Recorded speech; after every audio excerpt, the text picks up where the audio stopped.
We'll start the session. This is a 180.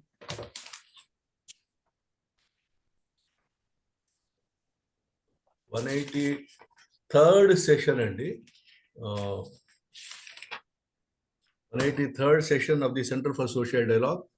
As usual, Center for Social Dialogue invites all kinds of interventions which are required for the society and to the people.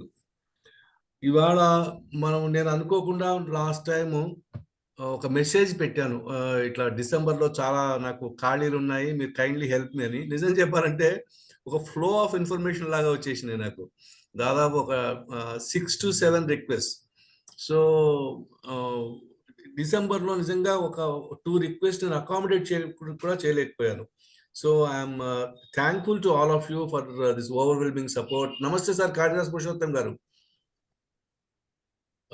So thank you for your overwhelming support for the Center for Social Dialogue activity. యాక్చువల్గా నేను చాలా కాలం నుంచి గురుమూర్తి గారి చేత ఒక topic మాట్లాడిద్దాం అనుకుంటున్నాను. ఎందుకంటే గురుమూర్తి గారు అప్పుడప్పుడు తను రీసెంట్గా అప్టైన్ చేసుకున్నటువంటి డిగ్రీస్ కానీ సర్టిఫికెట్స్ కానీ నాకు షేర్ చేస్తూ ఉంటారు. నాకు ఒక్కొక్కసారి భయం వేస్తుంది, ఎందుకంటే ఆయన లిస్టు చాలా పెద్దగా ఉంది.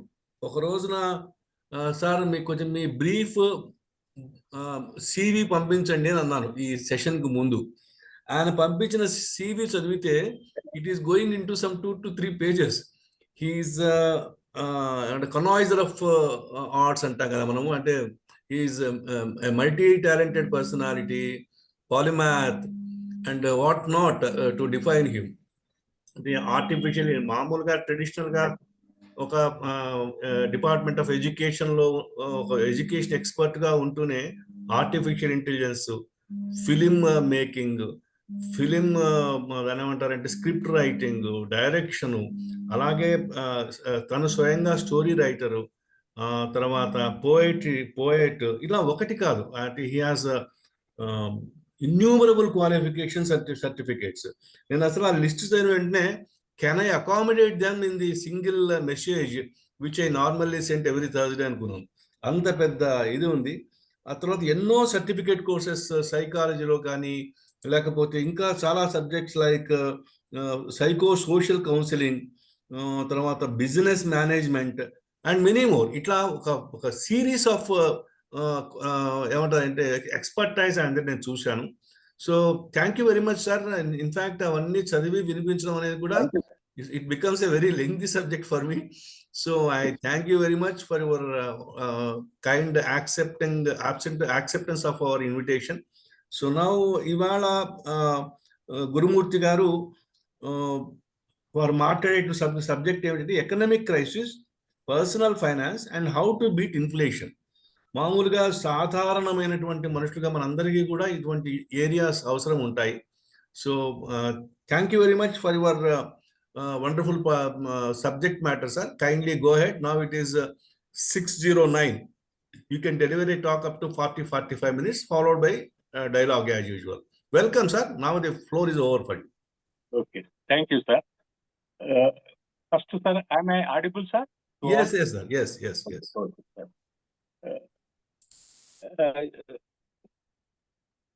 Center for Social Dialogue ఇచ్చినటువంటి అవకాశం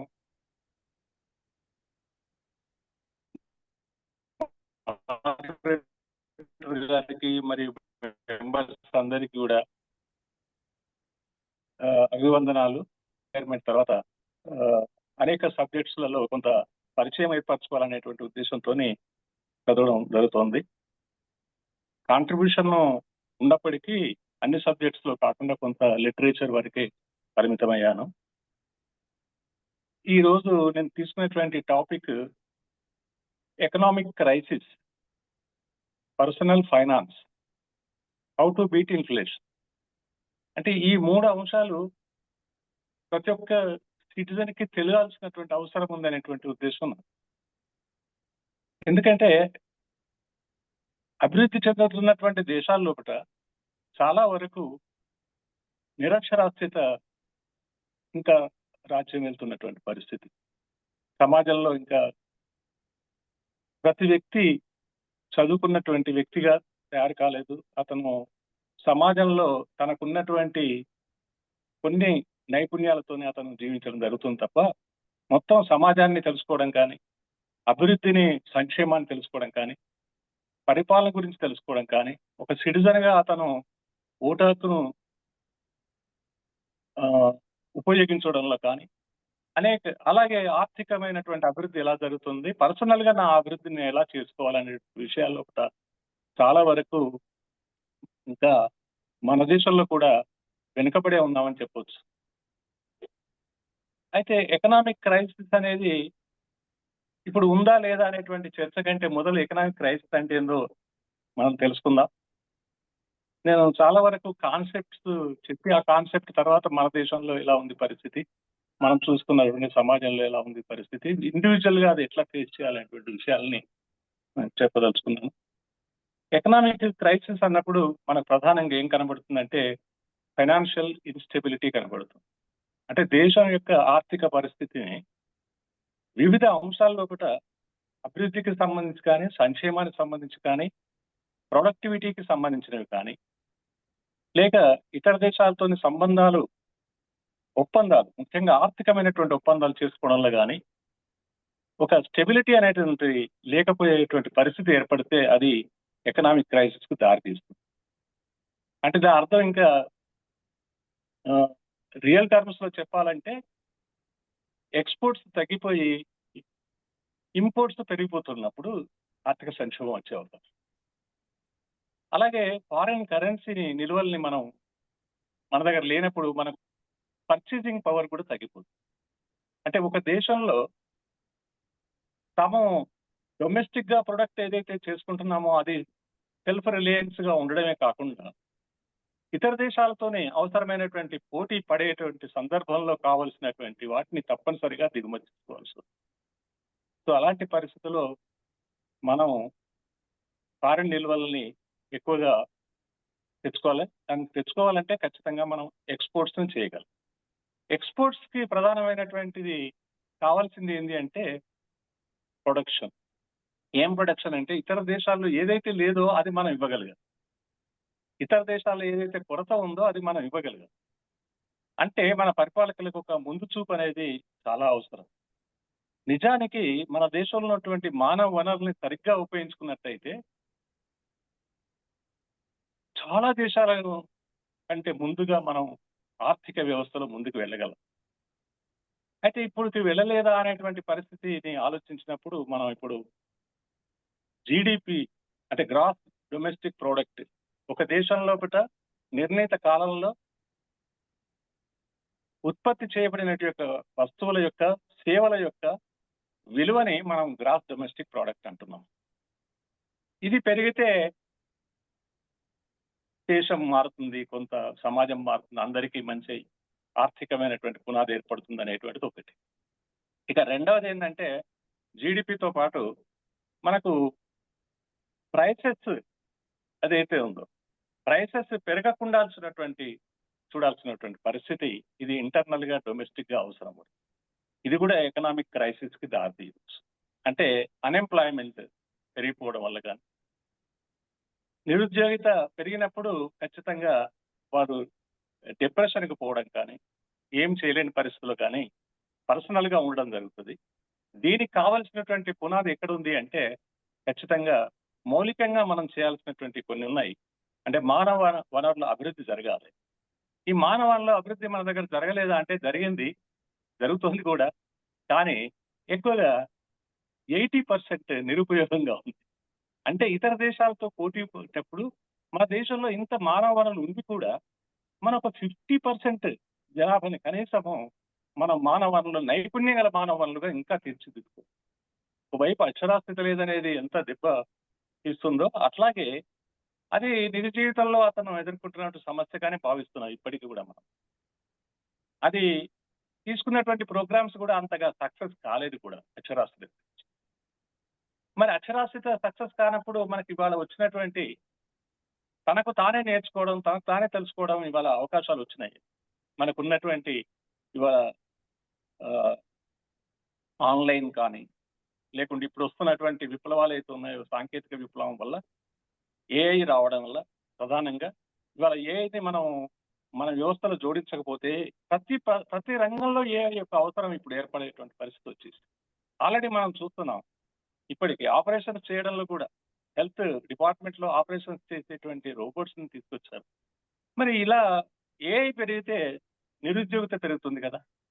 మరి నిరుద్యోగిత పెరగడానికి ఏఐ ప్రధాన వనరులు అయినప్పుడు ఏఐని ఎట్లా నిర్మించుకోవాలి, ఏఐ గురించి వనరులు ఎలా తెలుసుకోవాలి, వనరులు ఎట్లా అభివృద్ధి చేయాలనేటువంటి విషయం మీద ఇవాళ రీసెర్చ్ జరగాల్సిన అవసరం. అంటే ఒక దేశంలో మానవ వనరుల్ని ఏ విధంగా తీర్చిదిద్దుకోవాలి, ఎప్పటికప్పుడు ఏ విధంగా అప్స్కిల్లింగ్ చేసుకోవాలి, ఈ రెండు అంశాలని మనం సరిగ్గా చూడనప్పుడు ఖచ్చితంగా అక్కడ ఎకనామిక్ క్రైసిస్ వచ్చేటువంటి అవకాశం. మన దేశంలో అన్ఎంప్లాయ్మెంట్ ఉందా లేదా అనేటువంటి పరిస్థితిని మనం తెలుసు. మనకి అనార్గనైజ్డ్ సెక్టార్స్ లో చాలా మంది ఉన్నారు. ఇప్పటికీ ఆర్గనైజ్డ్ సెక్టార్స్ లో కూడా ఉన్న వాళ్ళలో నైపుణ్యం ఉంది. నైపుణ్యం ఉన్నంత వరకే పనిచేస్తున్నారు. ఆ తర్వాత అప్స్కిల్లింగ్ చాలా తక్కువగా. అప్స్కిల్లింగ్ చేసుకోవాలి, అప్డేట్ చేసుకోవాలి, ఇంకా పైకి పోవాలనేటువంటి దృష్టిని మరల్చి తమ యొక్క కాలాన్ని చాలా వరకు పర్సనల్ గా చూసినా కూడా దుర్వినియోగం చేసుకుంటున్నారు. అలాగే ప్రభుత్వం నుంచి కూడా ఆ సందర్భంలో చేయాల్సినటువంటి పని ఏమి చేయలేదనే చెప్పొచ్చు. అంటే ప్రతి వ్యక్తికి అప్స్కిల్లింగ్ చేసుకునేటువంటి అవకాశాన్ని కల్పించడంలో మనం విఫలమయ్యాం. ఎప్పుడు అవే మనకి కోర్సెస్ ఏవైతే ఉంటాయో అకాడమిక్ కోర్సెస్ అన్నింటినీ పెట్టాము. అది ఎక్కువగా కాగ్నిటివ్ మైండ్ ని డెవలప్ చేసి ఎఫెక్టివ్ డొమైన్ కు కొంతవరకు డెవలప్ చేసి, కానీ సైకోమోటార్ డెవలప్మెంట్ జరగట్లేదు. అంటే స్కిల్స్ డెవలప్మెంట్ జరగట్లేదు. దానికి కారణం ఏంటంటే కాగ్నిటివ్ మైండ్ నే మనం ఒక గొప్ప యొక్క వనరుగా మనం ఫీల్ అయినాం. దానికి కారణం కూడా మన యొక్క చరిత్రను కూడా చెప్పొచ్చు. ఎందుకంటే చరిత్రలో మేధావులు ఉంటే, ఎక్కువగా బాగా తెలిసిన వాళ్ళు ఉంటే, జ్ఞానులు ఉంటే వాళ్ళ వల్ల దేశం అభివృద్ధి చెందుతుందనేటువంటి ఒక కాన్సెప్ట్ తోని మనం కాగ్నిటివ్ ని ముందుకు తీసుకుపోవడం జరుగుతుంది. కానీ కాగ్నిటివ్ తో పాటు సైకోమోటార్ డొమైన్ కూడా తీసుకుపోవాలి. ఈ సైకోమోటార్ డొమైన్ లో ప్రధానంగా మనకు కావాల్సినటువంటి స్కిల్ అప్డేషన్ ఏదైతే ఉందో దాని కొరకు ఇవాళ యూనివర్సిటీ స్థాయి కూడా జరగాలి. హై స్కిల్స్ కావాల్సిన అవసరం ఉంది. స్కిల్స్ అంటే నా ఉద్దేశంలో ఇవాళ ఏదో ఒక లోవర్ లెవెల్ స్కిల్స్ కాకుండా ఇవాళ సైంటిఫిక్ స్కిల్స్ కానివ్వండి, రీసెర్చ్ స్కిల్స్ కానివ్వండి, లేదా ఎక్స్పెరిమెంటేషన్ కానివ్వండి, ఎక్స్ప్లోరేషన్ కానివ్వండి, లేకుంటే ఇంకా కావలసినటువంటి ఇంట్రెన్సిక్ గా డెవలప్ కావాల్సినటువంటి రీసెర్చ్ మైండెడ్నెస్ కానివ్వండి, అది చాలా తక్కువగా ఉంది. దాన్ని అభివృద్ధి చేయకుండా ప్రధాన వనరుగా మానవ వనరులను ఉపయోగించడం కష్టసాధ్యం. అందుకే ఎకనామిక్ క్రైసిస్ అనేది మనకు రాదు. ఇప్పుడు మనకు వాస్తవంగా బయటకు వెళ్తే పరిస్థితి ఏం కనబడుతుంది అంటే, ఇంత అభివృద్ధి జరుగుతుంది కదా, మనకి రోడ్లు వస్తున్నాయి, బిల్డింగ్లు వస్తున్నాయి, అనేక రకాల విదేశాలతో మనం పోటీ పడేంతగా మనకు ఆఫీస్ భవనాలు వస్తున్నాయి, పెద్ద పెద్దనైనటువంటి టూరిజం సెంటర్స్ డెవలప్ అవుతున్నాయి. ఇవన్నీ అవుతున్నాయి కదా, ఇదంతా డెవలప్మెంట్ కాదా అనేటువంటిది. అవును, ఇది మిడిల్ క్లాస్ లో, హైయర్ క్లాస్ లో ఉన్నటువంటి పీపుల్కి ఇది చాలా ఉపయోగపడుతుంది. జీడిపిని కానీ, తలసరి ఆదాయం కానీ, మరి తలసరి ఖర్చు కానీ చూసుకున్నట్టయితే మనకు ఒక్కొక్కసారి వచ్చేటువంటి ఆ సాంకేతికంగా మనకి ఇచ్చేటువంటి అనేక రకాలైనటువంటి ఆ గణాంకాలు ఏవైతే ఉన్నాయో అవి మనకు కొంత సాటిస్ఫాక్షన్ కలిగిస్తాయి. మనం ఎప్పుడు అవే మాట్లాడుకొని సాటిస్ఫై అవుతుంటాం. కానీ వాస్తవానికి ఎకనామిక్స్ లో రెండవ వైపు కూడా చూడాల్సిన అవసరం. ఎకనామిక్స్ లో కాదు, గురజాడ చెప్పినట్టు దేశం అంటే మట్టి కాదు, దేశం అంటే మనుషులే అన్నారు. సో మనుషుల్ని ఎలా ఉన్నారనేది ఒకసారి మనం చూస్తే అప్పుడు మన ఆర్థిక పరిస్థితి, దేశంలో ఉన్నటువంటి అభివృద్ధిని మనం కేవలం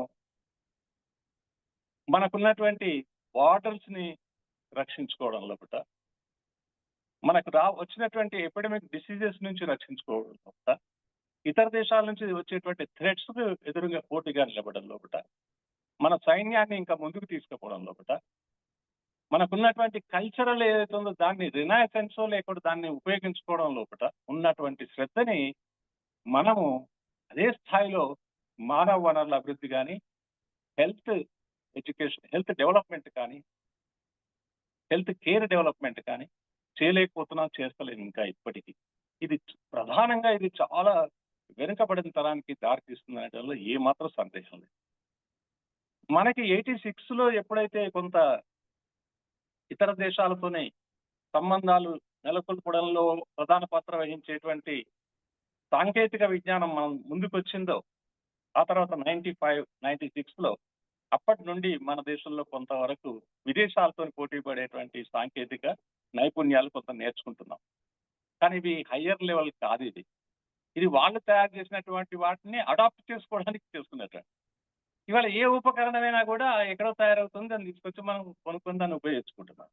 అంటే మనం ఏమైపోయినాము అంటే, అది దీన్ని మిడిల్ క్లాస్ ట్రాప్ అంటారు. ఇది మిడిల్ క్లాస్ ట్రాప్ లో పడిపోతుంది. ప్రభుత్వం కూడా పడిపోతుందేమో అనే పరిస్థితి వచ్చింది ఇవాళ మిడిల్ క్లాస్ ట్రాప్ లో. మరి అలా పడ్డప్పుడు మన దేశం ఇతర దేశాల్లో ఉన్న మనం ఇప్పుడు 5th ఎకనామిక్ ఉందని చెప్తున్నాం. మనం ఎకానమీలో మనం 4వ ఎకానమీ ప్రపంచంలో పట్టిన 5వ ఎకానమీ అని చెప్తున్నాం. 4వ ఎకానమీకి వస్తాం, జపాన్ మనం కొట్టేస్తామని చెప్తున్నారు. 2045 వరకు రావచ్చు అని చెప్పి వాళ్ళు ఈ మన ఎకనామిస్ట్ కూడా చెప్పడం జరుగుతుంది. వస్తారు కావచ్చు, అది పెద్ద దానివల్ల ఉపయోగం మనకి ఏమి ఉండదు. ఎందుకంటే నెంబర్ మాత్రం బాగా ఉంటుంది, మళ్ళీ సమాజంలో చూస్తేనేమో అది మనకి కనబడదు ఎక్కడ. అందుకే దేశం యొక్క ఆర్థిక పరిస్థితి ఎంత సుసంపన్నంగా ఉండాలని అనుకుంటామో ఆ సుసంపన్నత యొక్క ఫలితాలు అందరికీ అందాలి ఒకటి. లేదా ఆ సుసంపన్నత ఏర్పడడం అనేది వీళ్ళ వాళ్ళ ద్వారా రావాలి. అంటే ప్రజల లోపల పెరిగినటువంటి చైతన్యం వల్ల, ప్రజల్లో వచ్చినటువంటి సాంకేతిక అభివృద్ధి వల్ల, ప్రజల్లో వచ్చేటువంటి శాస్త్రీయ అభివృద్ధి వల్ల, వాళ్ళకు ఉన్నటువంటి స్కిల్స్ వల్ల దేశం అభివృద్ధి చెందాలి. కానీ దేశాన్ని అభివృద్ధి చేస్తూనే దాని ద్వారా వీళ్ళకి చేస్తామనేటువంటిది ఇప్పుడు ఇది ఉల్టా ఉంది. ఇది చాలా చోట్ల ఏమంటున్నారంటే, మేము చాలా ఫ్యాక్టరీలు తెస్తున్నాము, తర్వాత రోడ్లు వేస్తున్నాము, బిల్డింగ్స్ కడుతున్నాము, అందులో ఎంతో మంది పార్టిసిపేట్ చేస్తున్నారు, వాళ్ళందరికీ ఉద్యోగం వస్తున్నాయి కదా, వాళ్ళు పని చేస్తున్నారు కదా. ఈ పని వాళ్ళేమో కింది 40% ఏమో పని చేస్తుంటారు, 25%, 30% ఎవరైతే ఉన్నారో మిడిల్ క్లాస్ వాళ్ళంతా కూడా 40% కూడా ఉంటారు. వీళ్ళేమో వాళ్ళకి వచ్చినటువంటి వేతనాల్లో కూడా ఎట్లా అడ్జస్ట్ కావాలని వీటన్నిటిని ఉపయోగించుకోవడంలో ఉపయోగం. అంటే మనకు ఇతర దేశాల నుంచి వచ్చినటువంటి ఉపకరణాలని ఉపయోగించుకోవడంలో ఇప్పుడు మనం మునిగిపోతాం. కింది వాళ్ళేమో మనకు కావాల్సినటువంటి మౌలిక వనరుల్ని ఏర్పాటు చేయడంలో కూడా వాళ్ళకి కృషి చేసి వాళ్ళ జీవనోపాధికి మాత్రమే కట్టుకుంటున్నారు. ఇక పై స్థాయిలో ఉన్నటువంటి 20-25% ఎవరైతే ఉన్నారో వాళ్ళు ప్రధానమైనటువంటి పాలనా రంగంలో కానీ, లేకంటే పెట్టుబడిదారులుగా కానీ, అంటే పెట్టుబడిని ద్వారా నివసించడం, ఇన్వెస్ట్మెంట్ క్యాపిటల్ ఎక్కువగా ఉండడం వల్ల. సో ఇన్వెస్ట్మెంట్ క్యాపిటల్ వల్ల ఏ దేశం అభివృద్ధి చెందదు, చాలా కష్టం అది. ప్రభుత్వాలు కూడా ఇన్వెస్ట్మెంట్ క్యాపిటల్ మీద ఆధారపడుతున్నాయి. ఇన్వెస్ట్మెంట్ కంటే ఎక్కువ దేశంలో generation of employment, generation of products, generation of innovation and scientific temperament, ఇవన్నీ జరిగితే గానీ దేశం అభివృద్ధి చెందడానికి, సహజమైనటువంటి అభివృద్ధి చెందడానికి, దేశంలో సరి అయినటువంటి స్టెబిలిటీ, ఫైనాన్షియల్ స్టెబిలిటీ రావడానికి దోహదపడు. కాబట్టి మన దేశంలో ఇది సత్యం, ఇది అవసరం అనేటువంటి విషయాన్ని నేను మరొకసారి చెప్తున్నాను. అలాగే ఇది ఎకనామిక్ క్రైసిస్ గురించి. అయితే క్రైసిస్ ఉందా లేదా అనేటువంటిది కూడా ఒకటి. క్రైసిస్ మన దేశంలో అది కనబడదు. అది 2 రకాలుగా చెప్పొచ్చు. ఎకనామిక్స్ జీడిపిని చూసి లేక ఆదాయం, తలసరి ఆదాయం చూసి, తలసరి ఖర్చు చూసి ఎక్కువగా ఉంది అని చెప్పొచ్చు. కానీ అసలు ఉపయోగపడనటువంటి వాటి మీద ఎన్ని ఖర్చు పెడుతున్నామని లెక్క తీస్తే చాలా ఉన్నాయి.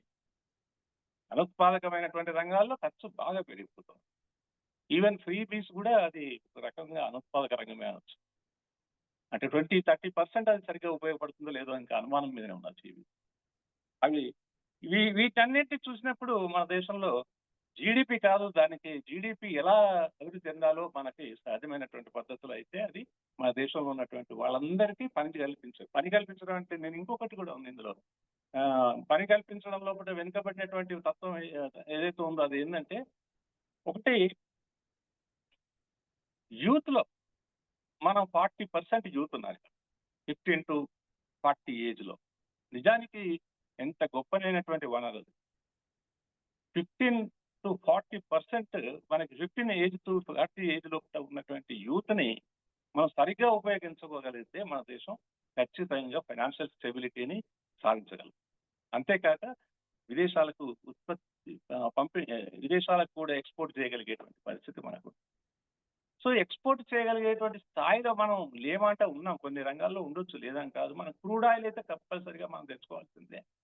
అనేక ఉపకరణాలన్నింటినీ మనం బాగా అభివృద్ధి చెందినటువంటి ఇతర దేశాల్లో ఉన్నటువంటి అనేక ఉపకరణాలన్నింటినీ ఉపయోగించుకోవడం. వాహన రంగంలో అయితే అది మనకు ఎంత ప్రమాదంగా మారింది అంటే, ఇవాళ ఢిల్లీలో మనకు కనీసం ఆక్సిజన్ పట్టుకొని కొనుక్కొని పోయి జీవించాల్సిన పరిస్థితి వచ్చింది. కాబట్టి అదొక రకంగా మనం దెబ్బతీస్తున్నటువంటి విషయం. సో ఈ నిరుద్యోగిత పరిమాణం ఏదైతే ఉందో దీన్ని పెరిగిపోకుండా చూడడం, అలాగే ఉత్పత్తులు ఏవైతే ఉన్నాయో వాటిని సేవలను ఒక ప్రత్యేకమైనటువంటి పీరియడ్లో గురించినట్లయితే వాటికి సరైనటువంటి పంథా లోపట మనం అభివృద్ధి చేయడం లోపట మార్గదర్శకత్వం గవర్నమెంట్ కానీ జరపనప్పుడు ఖచ్చితంగా ఇది ఫైనాన్షియల్ ఇన్స్టెబిలిటీకి దారితీస్తుంది. ఫైనాన్షియల్ ఇన్స్టెబిలిటీ వల్ల ఏం జరుగుతుంది? లోకల్ మార్కెట్స్ లో కూడా రేట్స్ పెరుగుతాయి. అలాగే ప్రింటింగ్ ఆఫ్ మనీ కూడా అవసరం పడుతుంది. అదే ఇన్ఫ్లేషన్ కూడా దారితీస్తుంది. నేను అంటాను ఇంకొక విషయం కలిసి చూస్తే, ఈ జీడిపిలు వీటి వల్ల వచ్చేటువంటి దానికంటే మనకి దేశంలో నిజమైనటువంటి ఆర్థిక గణాంకాలు ఎవరైనా చెప్పగలుగుతారా? అసలు నిజమైన ఆర్థిక గణాంకాలు ఎవరు చెప్పలేని పరిస్థితి వాళ్ళు. ఏదే కూడా డబుల్ రేట్స్ ఉంటాయి అన్నిటికీ. అలాగే దానికి తోడు ఇంకొక రెండు వచ్చినాయి మనకి. ఎంఎస్ స్వామినాథన్ వచ్చి వాళ్ళ అగ్రికల్చర్ విప్లవం తీసుకొచ్చి మన దేశంలో హైబ్రిడ్ వంగడాలు తీసుకొచ్చారు. అప్పుడు అవసరం అది, అప్పుడు అవసరం. కానీ ఇప్పుడు అవసరం లేదేమో నేను అనుకుంటున్నాను. ఇప్పుడు మనం మళ్ళా ఆర్గానిక్ వైపు వెళ్లాల్సిన అవసరం. అప్పుడు కావలసినటువంటి మందులు వేయడం ఎక్కువగా మనం పెంచడం జరిగింది. ఇది అగ్రికల్చర్ యొక్క ప్రొడక్ట్ని పెంచడం జరిగింది. మరి ఆ ప్రోడక్ట్ ఇవాళ అవసరమా అని అనుకుంటే అవసరమే, కానీ దానికి ఆర్గానిక్ మనం తోడు చేయాలి. అంటే క్వాంటిటీ నుంచి క్వాలిటీ వైపు వెళ్ళగలిగే పరిస్థితి ఉండాలి. ఎప్పుడైతే క్వాలిటీ వైపు వెళ్ళమో ఆ దేశంలో కూడా ఖచ్చితంగా ఇది సమాజంలో ఒకటి ఆర్థికాభివృద్ధి సరిగ్గా జరిగినట్టు కాదు. దానివల్ల మన యొక్క జీవన పరిమాణం కూడా తగ్గిపోయేటువంటి అవకాశం ఉంటుంది. చాలా వరకు ఇవాళ అనారోగ్య బారిన పడి చాలా మంది ఇవాళ రోగాలకు గురవుతున్నారు. ప్రతిరోజు మనకు ఒక న్యూస్ ఐటమ్ కనబడుతూనే ఉంటుంది.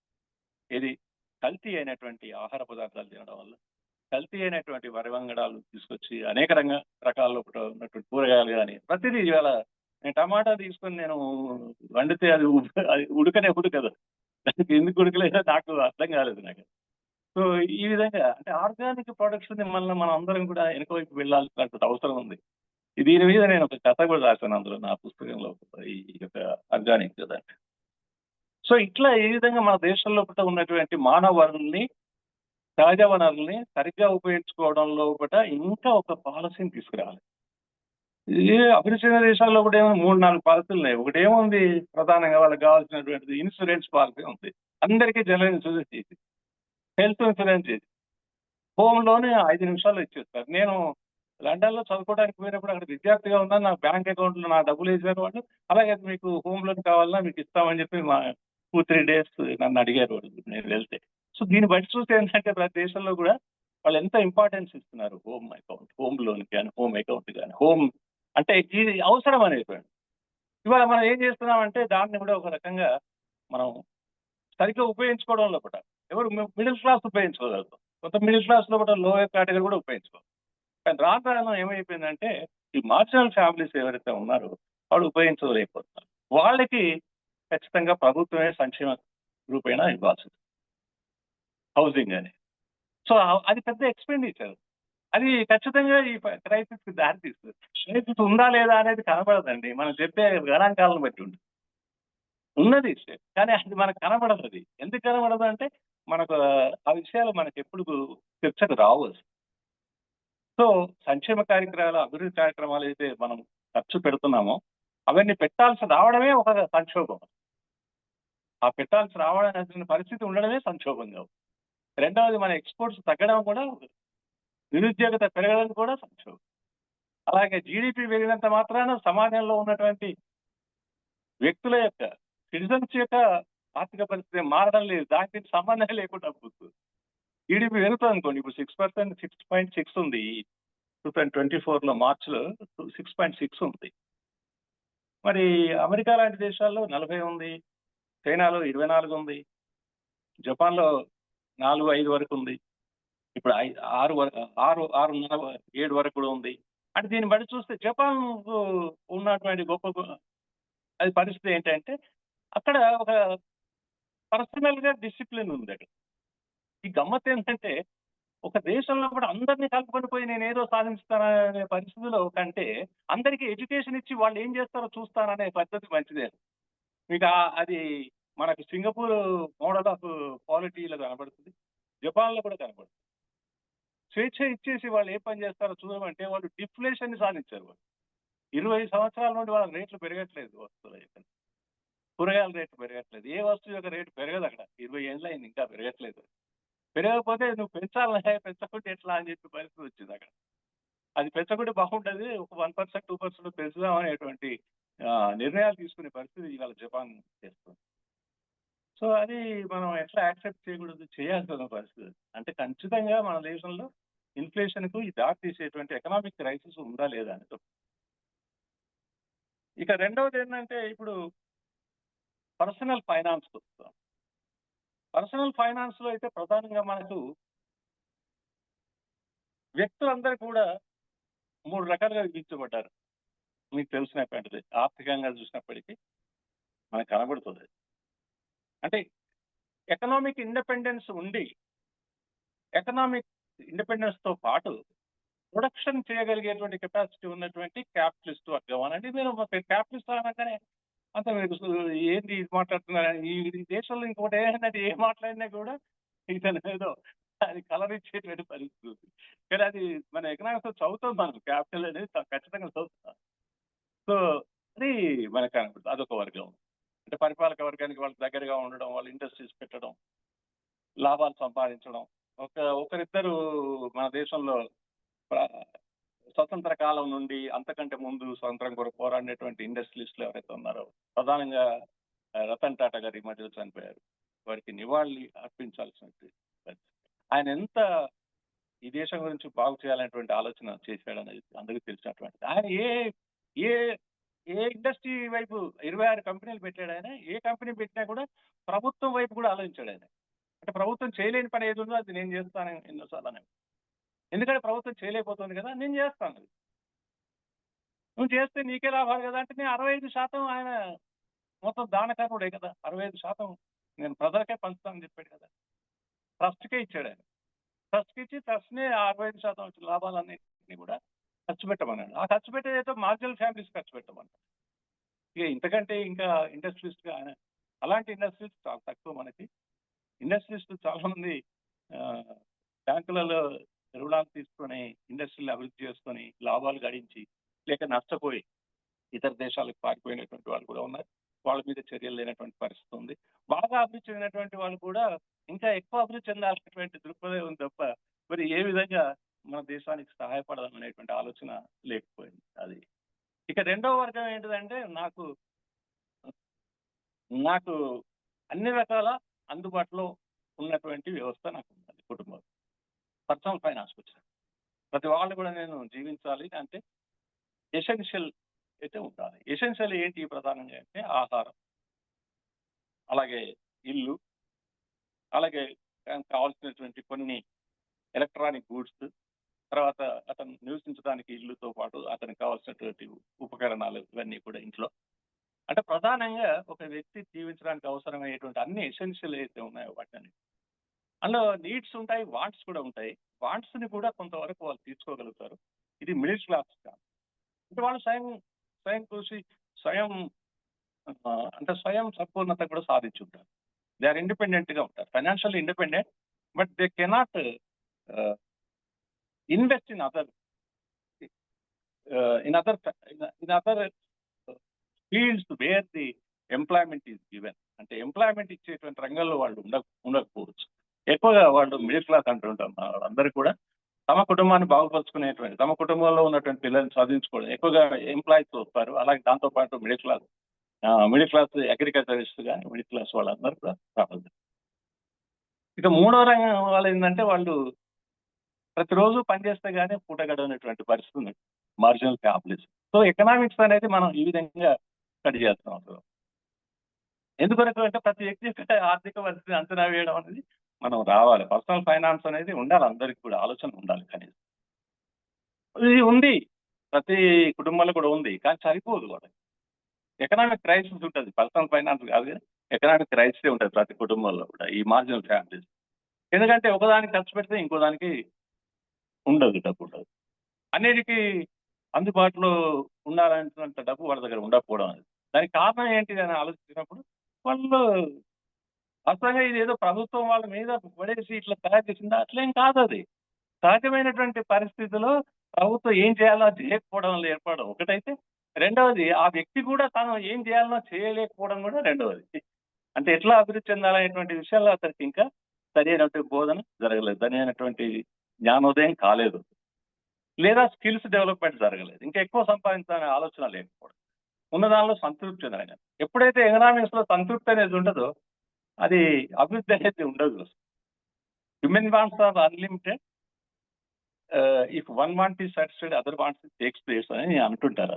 అంటే ఒక కోరిక తీరిందంటే మరో కోరిక వచ్చి చేరుతుందని. అది అది అవసరం కూడా వాస్తవానికి. ఇది ఇన్ఫ్లేషన్ లో కూడా ఎలా చెప్తారంటే, మీకు ఇన్ఫ్లేషన్ కూడా కొంత ఉంటేనే మనం పనిచేస్తాం, ఇంకా ఎక్కువగా ముందుకు పోతాం అనేది కూడా చెప్తుంటారు. ఎందుకంటే కొంత ప్రైసెస్ రైజ్ అయినప్పుడు ఇది ఎక్కువ నేను సంపాదించాలనే ఆలోచన వస్తుంది, రోజు రోజుకి ఎట్లా పెరుగుతాయి అనేటువంటి ఒక సోషల్ ఇన్సెక్యూర్ గా ఫీల్ కావడం, దానికి మీట్ కావడానికి మళ్ళీ ప్రయత్నం చేయడం, అప్స్కిల్లింగ్ చేసుకోవడం, ఇంకోటి ఎక్కువ సంపాదించాలనేటువంటి ఆలోచనలు కలగడం కూడా జరుగుతుంది. కాబట్టి 2% వరకు హెల్త్ రంగాల్లో కానీ అనేక రంగాల్లో ఇప్పుడు తీసుకున్నాం. ఈ ఇన్ఫ్లేషన్ అనేది అయితే అన్ని రంగాల్లో ఒకటిగా లేదు. మెడికల్ ఇన్ఫ్లేషన్ అయితే చాలా ఎక్కువగా ఉంది మన దేశంలో ఇవాళ. అసలు ఎవరు కూడా మిడిల్ క్లాస్ కానీ, లోవర్ మిడిల్ క్లాస్ కానీ, లేదా మార్జినల్ ఫ్యామిలీస్ కానీ అసలు ఏ మాత్రం కూడా వాళ్ళు మీట్ అయ్యేటువంటి పరిస్థితి లేదు. అది మెడికల్ ఇన్ఫ్లేషన్ ఇంకా బాగా ఉంది. అలాగే ఇండస్ట్రియల్ ఇన్ఫ్లేషన్ కూడా ఎక్కువనే ఉంది. మనం జనరల్ ఇన్ఫ్లేషన్ గురించి మాట్లాడుతున్నాం చాలా వరకు. మాట్లాడి మనం పర్వాలేదు అనుకుంటాం కానీ, బట్ సెక్టర్ వైజ్ గా తీసుకుంటే మనం కన్స్యూమర్ ఆస్పెక్ట్ లో తీసుకున్నప్పుడు మనం మాట్లాడుతున్నాం. ఎందుకంటే అందరికీ అత్యవసరమైనటువంటి వస్తువులు వాళ్ళకి ఇవ్వాలి కాబట్టి, ఎసెన్షియల్ గుడ్స్ కాబట్టి దానికి సంబంధించిందే మనం ఎక్కువగా ఈ ఇన్ఫ్లేషన్ గురించి మాట్లాడుతాం. సో పర్సనల్ ఫైనాన్స్ లో ఏంటంటే మనకి జాబ్ లాస్ అనేది ఒక కారణం కావచ్చు, లేక రెడ్యూస్డ్ ఇన్కమ్, అంటే వాళ్ళు ఎంతైతే అవసరమో అంత సంపాదించలేకపోవడం కానీ, తర్వాత ఈ కాస్ట్ ఆఫ్ లివింగ్ పెరిగిపోతుండడం వల్ల కానీ, తర్వాత సేవింగ్స్ ని చేయలేకపోవడం వల్ల కానీ, ఇన్వెస్ట్మెంట్స్ చేసే ఆలోచన లేకపోవడం వల్ల కానీ, ఇది పర్సనల్ ఫైనాన్స్ లో కూడా కొంత వాళ్ళ కూడా ఈ ఎకనామిక్ క్రైసిస్ వస్తుంది. అంటే కుటుంబంలో కూడా క్రైసిస్ రావడం. దీనికి ఏ విధంగా మనం మీట్ కావాలనేటువంటి పరిస్థితిని ఆలోచించినప్పుడు బడ్జెటింగ్ అనేది ఉండాలి. హై క్లాస్ వాళ్ళు ఎట్లా బడ్జెట్ చేస్తారు, పైన ఉన్నటువంటి వర్గం అంతా కూడా ఇండస్ట్రియలిస్టులు కానీ, క్యాపిటలిస్టులు కానీ, లేదా పెద్ద ఉద్యోగస్తులు కానీ, హై క్లాస్ ఉద్యోగస్తులు కానీ, నెలకి 5 లక్షలు, 10 లక్షలు, 50 లక్షలు ఉద్యోగాలు తీసుకునేటువంటి వాళ్ళు ఎవరైతే ఉన్నారో వాళ్ళు ఖచ్చితంగా ఈ వాళ్ళు బడ్జెట్ ఉంటుంది. బడ్జెట్ లో ఉన్నటువంటి వాంట్స్ ని, నీడ్స్ ని వాళ్ళు మీట్ కాగలుగుతారు. కానీ అలాగే ఇన్వెస్ట్మెంట్ కూడా చేయగలుగుతారు, సేవింగ్స్ చేయగలుగుతారు, ఇన్వెస్ట్మెంట్ కూడా చేయగలుగుతారు. ఇన్వెస్ట్మెంట్ ఏ రకంగా చేస్తున్నారు అనేది ప్రధానం. పర్సనల్ ఫైనాన్స్ లో ఇన్వెస్ట్మెంట్ చేయడం అనేది 2 రకాలు. ఒకటి ఇండస్ట్రియల్ ఇన్వెస్ట్మెంట్ కానీ, ఇతరులకు ఉపయోగపడేటువంటి ఉద్యోగాలు ఇచ్చేటువంటి ఫైనాన్స్ ఎవరైతే ఉంటారో అది చాలా ఉపయోగకరంగా ఉంటుంది దేశానికి. అలా కాకుండా తన యొక్క అవసరాలు తీరడానికి ఇంకా కొంత ఇన్వెస్ట్ చేసి ఇంకో కొంత ఎక్కువ సంపాదించుకుందాం అనేటువంటి ఆలోచన ఉండడం అదొక. సో బడ్జెటింగ్ లో మనకి ఏం చేస్తామంటే, మనకు ఇన్కమ్స్ ని, ఎక్స్పెన్సెస్ ని మనం ట్రాక్ చేసుకుంటాం.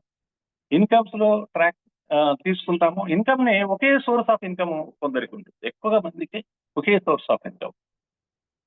ఎవరైతే ఇండస్ట్రీతో సంబంధాలు పెట్టుకొని తను వేరే పని చేయడం వల్ల కానీ, వేరే అవగేషన్స్ పెట్టుకోవడం వల్ల కానీ, వ్యాపారం చేయడం వల్ల కానీ, ఇంకేదైనా చేయడం వల్ల కానీ వాళ్ళు సంపాదించే మార్గాలు ఎక్కువగా ఉన్నప్పుడు అది వాళ్ళు ఎక్కువగా సంపాదించగలరు. అలాగే ఎక్స్పెన్సెస్ కూడా వాళ్ళు మీట్ కాగలుగుతారు. మిగతా వాళ్ళు వాటిని మీట్ కావడం కష్టం అవుతుంది. ఎమర్జెన్సీ ఫండ్ కంపల్సరీ పెట్టుకోవాలి బడ్జెట్. ఫస్ట్ ఏంటంటే ఎమర్జెన్సీ ఫండ్, ఇది అందరికీ అవసరం వాస్తవానికి. మరి మార్జినల్ ఫ్యామిలీస్ లో ఎమర్జెన్సీ ఫండ్ ఉంటుందా అంటే అప్పుడే మనకి ఇప్పుడు సంక్షేమ కార్యక్రమాలు వచ్చినాయి. చాలా మందికి వాళ్ళకి ఉచితంగా ఎందుకు వైద్యం ఉంటాం, ఖచ్చితంగా ఇవ్వాల్సిందే, ఇవ్వకపోతే అది నడవదు. ఎందుకంటే వాళ్ళు వైద్యానికి ప్రత్యేకంగా డబ్బు పెట్టుకోలేము వాళ్ళు. ఎందుకంటే మన దేశంలో ఒక వ్యక్తి యొక్క కూలీ ఎంత అండి, 1,068 రూపాయలు. ఆయన కొంత స్కిల్స్ ఉంటే పిల్లినటువంటి వాడికి 8,900 ఉంది. అది దొరికితే ఆ పని దొరకకపోతే అట్లా. సో పని దొరకకపోతే అతను పనికిరాని వాడిగా అయిపోయింది కదా. సో ఈ పనికిరాని వాళ్ళు అయితే గమ్మత్ ఏంటంటే, మనకు కరోనా వచ్చినప్పుడు ఈ పనికిరాని వాళ్ళు, ఈ చిన్న వాళ్ళే దేశాన్ని కాపాడగలిగారు, ఆర్థిక వ్యవస్థని. ఎట్లా కాపాడగలిగారు? వాళ్ళు డబ్బే లేదు కదా అంటారు. కాదు, వాళ్ళు చాలా మంది ఏం చేశారంటే అనేక రకాలైనటువంటి ఇంట్లో ఉండి కూడా పనులు చేయగలిగారు. ఏమాత్రం 10th ఇంటర్మీడియట్స్ అయినటువంటి పిల్లలైనా కూడా వాళ్ళు డబ్బు సంపాదించే మార్గాల్ని కనుగొన్నారు. ఇట్లా 15% ఉన్నారనేటువంటి ఒక సర్వే చెప్తోంది. అంటే ఎప్పుడైతే మన మీద నెత్తిన ఏదైనా పిడుగు పడుతుందేమో అనుకున్నప్పుడు మన లోపల ఒక రకమైనటువంటి చైతన్యం వచ్చి మనం ఖచ్చితంగా మనం సంపాదించాలనేటువంటి ఆలోచన కలిగినటువంటి. అందుకే మనకి ఇన్వెస్ట్మెంట్ ఆప్షన్స్ తీసుకుంటే మనకి మన దేశంలో ఇతర దేశాల్లో కూడా 40% మంది పర్సనల్ ఫైనాన్స్ ఎక్స్పర్ట్స్ ఉంటారు. 40% మంది పర్సనల్ ఫైనాన్స్ ఎక్స్పర్ట్స్ ఉంటారు. వాళ్ళు ఇన్వెస్ట్మెంట్ చేస్తారు. ఇండస్ట్రీలో ఇన్వెస్ట్మెంట్ చేస్తారు. ఏ విధంగా చేస్తారు? బాండ్స్ వల్ల కానీ, లేకుంటే డిబెంచర్స్ వల్ల కానీ, లేక స్టాక్ మార్కెట్ ద్వారా కానీ, మ్యూచువల్ ఫండ్స్ ద్వారా కానీ, డెట్ ఫండ్స్ ద్వారా కానీ, అందులో large cap, middle cap, mid cap, small cap ఉన్నాయి. అలాగే గోల్డ్ పైన పెట్టడం కానీ, రియల్ ఎస్టేట్ మీద పెట్టడం కానీ, ఈ విధంగా ఇన్ని రంగాల్లో కూడా వాళ్ళు డబ్బు పెట్టడం జరుగుతుంది. అది 40% ఉన్నారు. అయితే మన దేశంలో వాళ్ళు ఇప్పటికీ 15% ఉన్నారు. పర్సనల్ ఫైనాన్స్ లోపల ఇన్వెస్ట్మెంట్ చేసే కెపాసిటీ 15% ఉన్నారు. 15% ఆఫ్ పాపులేషన్. అయితే అది కూడా కొంతనే. ఆ 15%లో 3/4 చాలా కొంత మాత్రమే. లక్షల్లో పెట్టగలుగుతారు. 5 లక్షలు, 2 లక్షలు, 3 లక్షలు ఇట్లా పెట్టగలుగుతారు. మిగతా వాళ్ళంతా కూడా కోట్లలో పెట్టగలిగేటువంటి వాళ్ళు చాలా తక్కువ మంది ఉన్నారు దేశంలో ఇన్వెస్ట్మెంట్. అంటే పర్సనల్ ఫైనాన్స్ లో కూడా మన దేశం వెనుకబడి ఉన్నటువంటి విషయాన్ని మనం అర్థం చేసుకోవాల్సిన అవసరం ఉంది. ఇది కూడా మనకు విద్య ద్వారా జరుగుతుంది పర్సనల్ ఫైనాన్స్. మనం ఎందుకంటే ఈ ఎకనామిక్స్ చదవడం అవుతుందో ఇది ప్రధానంగా ఎకనామిక్స్ శాస్త్రవేత్తను తయారు చేయడానికి, లేక ఎకనామిస్ట్ తయారు చేయడానికి కావాల్సినటువంటి సూత్రాలు, వాటికి సంబంధించిన థియరీస్, వాటికి సంబంధించినటువంటి ఎగ్జాంపుల్స్, వాటికి సంబంధించిన అన్ని వివరాలు అన్నీ కూడా ఇవాళ ఇంటర్మీడియట్ లో కానీ, డిగ్రీలో కానీ ఉంటాయి. అవి నేర్చుకుంటే ఏమవుతుందంటే ఎకనామిక్స్ అవుతాడా? వాటిలో ప్రధానంగా ఏం చెప్పాలనేటువంటిది ఇంకా చెప్పలేము మనం వాళ్ళు. అంటే ప్రతి వ్యక్తికి ఆర్థికమైనటువంటి విజ్ఞానం ఉండాలి. ఈ ఆర్థిక విజ్ఞానం లేకపోతే అసలు ఆర్థిక విజ్ఞానంలో ఉండాలంటే ఇప్పుడు నేను చెప్తున్నటువంటి ఎకనామిక్ క్రైసిస్ ఎలా వస్తుంది, ఉందా లేదా, అలాగే పర్సనల్ ఫైనాన్స్ ఎలా ఉంది, నాది ఎలా ఉండాలి, అసలు దానికి సంబంధించినటువంటి విజ్ఞానం మొదలు కలిగితే అతనిలో యాటిట్యూడ్ చేంజ్ వస్తుంది. యాటిట్యూడ్ చేంజ్ ఎప్పుడైతే వస్తుందో అప్పుడు అతను వాటిని అమలు పరచడానికి ముందు వస్తాడు. అంటే కరోనా పీరియడ్ లో వచ్చినటువంటి ఈ డిమాట్ అకౌంట్స్ ఓపెన్ కావడం అయితే ఉందో అది అప్పుడు 15 lakhs ఓపెన్ అయినాయండి. ఆ 1 year లో 15 లక్షల డిమాట్ అకౌంట్స్ ఓపెన్ అయినాయి. స్టాక్ మార్కెట్ లో పెట్టుబడులు పెట్టారు. మొన్న ఈ వారం 10 రోజుల్లో కూడా రిసెషన్ వచ్చి ఇప్పుడు గవర్నమెంట్ ట్రంప్ ఎన్నుకోబడినప్పుడు ట్రంప్ యొక్క ఇక్కడ అమెరికాలో పెట్టుబడులు పెడదామని ఇక్కడి నుంచి తీసుకెళ్లారు వాళ్ళు. ఫారిన్ ఇన్వెస్టర్స్ ఎవరైతే ఉన్నారో మన దేశంలో పెట్టుబడులు పెట్టినటువంటి వాళ్ళంతా కూడా ఆ యొక్క క్యాపిటల్ ఇన్వెస్ట్మెంట్ అంతా కూడా తీసుకెళ్తే మన దేశంలో కూడా స్టాక్ మార్కెట్ లో కూడా పడిపోవడం జరిగింది. అప్పుడు రిటైలర్సే ఆదుకున్నారు. రిటైలర్స్ 5,000, 10,000, 50,000, లక్ష ఇట్లాంటి పెట్టినటువంటి వాళ్ళ సంఖ్య పెరిగిపోయి చివరికి ఫారిన్ ఇన్వెస్టర్స్ అయితే ఎన్ని 46 లక్షల కోట్లు వాళ్ళు తీసుకెళ్లారు. 46 లక్షల కోట్లు మన వాళ్ళు పెట్టగలిగారు. అంటే మన దేశంలో కూడా పర్సనల్ ఫైనాన్స్ సంబంధించినటువంటి ఆలోచనలు కరోనా యొక్క పీరియడ్ లో రావడం జరిగింది.